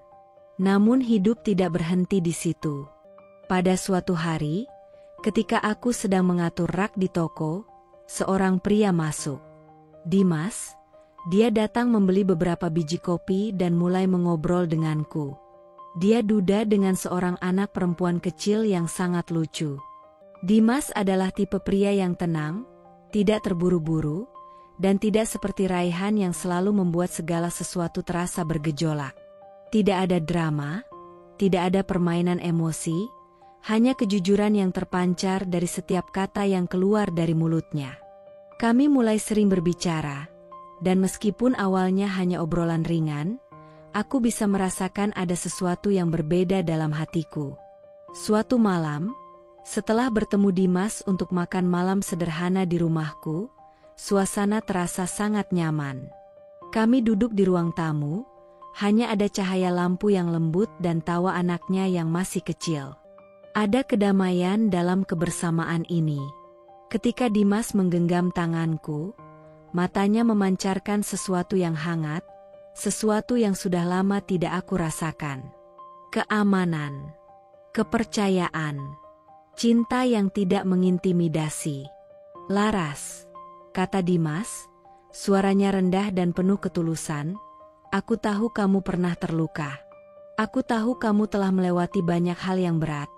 Tapi aku ingin kamu tahu bahwa aku di sini untukmu. Aku tidak berjanji akan segalanya, tetapi aku berjanji akan selalu ada di sampingmu, apapun yang terjadi. Aku terdiam, hatiku dipenuhi rasa hangat yang tidak bisa kujelaskan. Tidak ada lagi kebohongan, tidak ada lagi permainan perasaan. Dimas mencintaiku dengan cara yang sederhana, tanpa embel-embel, tanpa syarat. Untuk pertama kalinya, aku merasa diterima apa adanya. Aku tidak bisa menahan air mataku lagi. Mereka jatuh begitu saja. Tetapi kali ini, air mata itu bukanlah air mata kesedihan. Mereka adalah air mata kebahagiaan. Aku merasa diriku kembali utuh.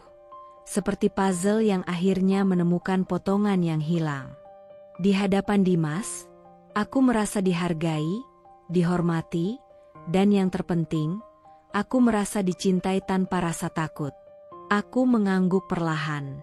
Aku juga tidak tahu apa yang akan terjadi ke depan, Dimas. Tapi aku merasa lebih kuat, lebih utuh. Aku tidak bisa mengubah masa lalu, tetapi aku yakin bahwa kita bisa membangun masa depan yang lebih baik, bersama. Kami berdua tertawa, dan entah bagaimana, di saat itu, aku merasa dunia ini sedikit lebih terang. Aku bukan lagi wanita yang terluka, bukan lagi wanita yang takut untuk jatuh cinta. Aku adalah Laras yang baru, wanita yang lebih kuat, lebih bebas, dan lebih siap untuk mencintai lagi. Dengan Dimas, aku merasa bahwa cinta itu bisa datang dengan cara yang berbeda, dengan cara yang lebih sederhana dan lebih murni. Setahun berlalu sejak aku menutup lembaran lama dengan perceraian itu, dan meskipun hidupku mulai menemukan ritme baru yang lebih damai, masih ada sisa-sisa rasa penasaran yang menggantung di benakku. Aku tak lagi mencari tahu tentang Raihan, tapi hidup ini penuh dengan kejutan, dan kali ini semesta mengirimkan kejutan yang tak pernah aku bayangkan sebelumnya. Suatu sore, ketika aku sedang duduk di kedai kopi, menikmati secangkir cappuccino yang baru saja kusiapkan untuk diriku sendiri, aku menerima pesan dari seorang teman lama. Pesan itu datang tanpa peringatan, seolah sudah waktunya aku tahu kebenaran yang selama ini terpendam. Laras, aku dengar kabar buruk tentang Raihan. Begitu bunyi pesannya. Aku meletakkan cangkir kopi itu perlahan, mataku terasa berat, tetapi aku tetap membukanya. Dan saat aku membaca lebih lanjut, hatiku bergetar. Raihan, pria yang pernah menjadi suamiku, kini hidup di sebuah kontrakan sempit, jauh dari kehidupan mewah yang dulu dia nikmati. Dia dipecat dari pekerjaannya, terlilit utang yang menumpuk, dan tidak memiliki arah tujuan.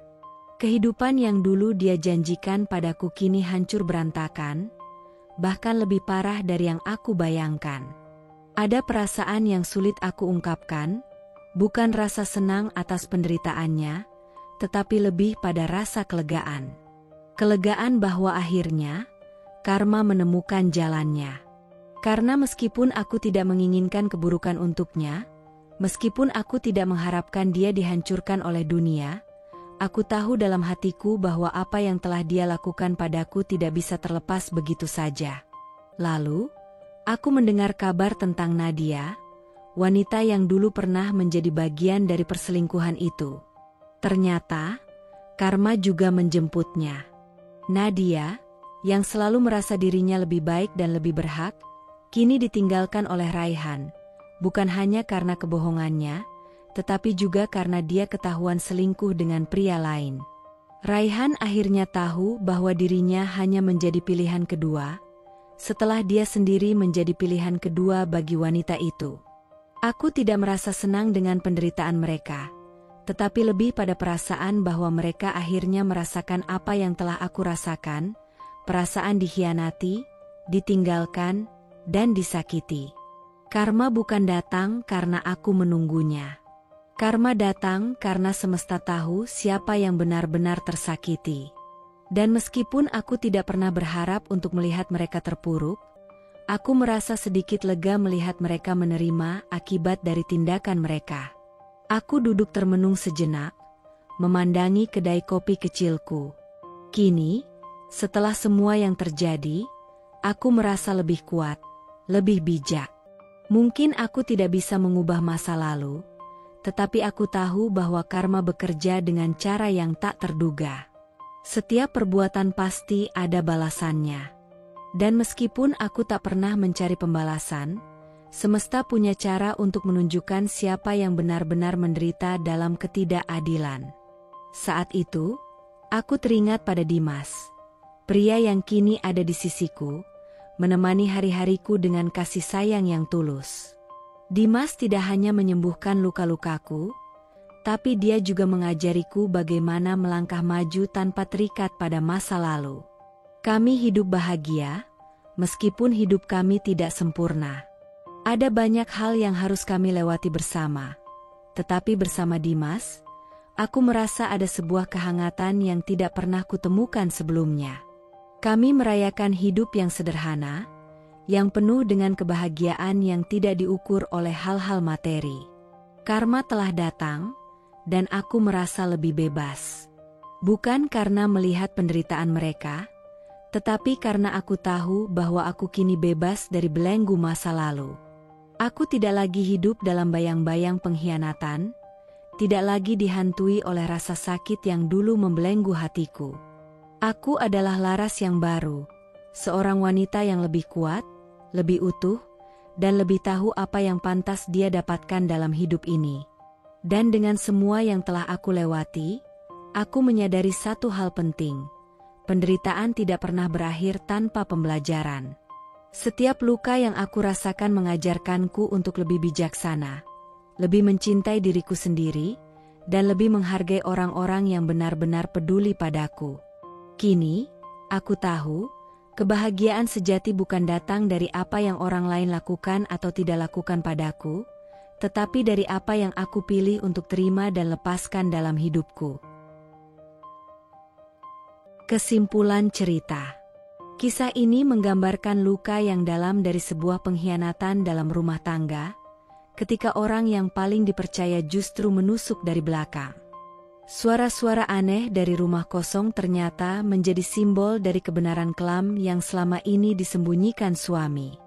Dengan naluri dan keberanian, sang istri mengungkap semua kebusukan, bukan hanya perselingkuhan, tapi juga penghinaan atas harga dirinya sebagai istri dan wanita. Meski awalnya ia hancur dan diliputi kesedihan, ia memilih bangkit. Ia tidak hanya membongkar kebenaran, tapi juga memberi pelajaran keras yang membuat pelaku menyesal seumur hidup. Karma datang, bukan dengan kekerasan semata, tapi dengan cara yang menyakitkan dan membungkam, kehilangan segalanya dan dihancurkan oleh pilihan mereka sendiri. Di akhir, sang istri menemukan kedamaian baru, membuktikan bahwa kejujuran, harga diri, dan ketegasan akan selalu menang di atas kebohongan dan pengkhianatan. Ia bukan lagi wanita yang menangis di balik pintu, tapi seorang perempuan kuat yang menyembuhkan dirinya dan melangkah maju dengan kepala tegak.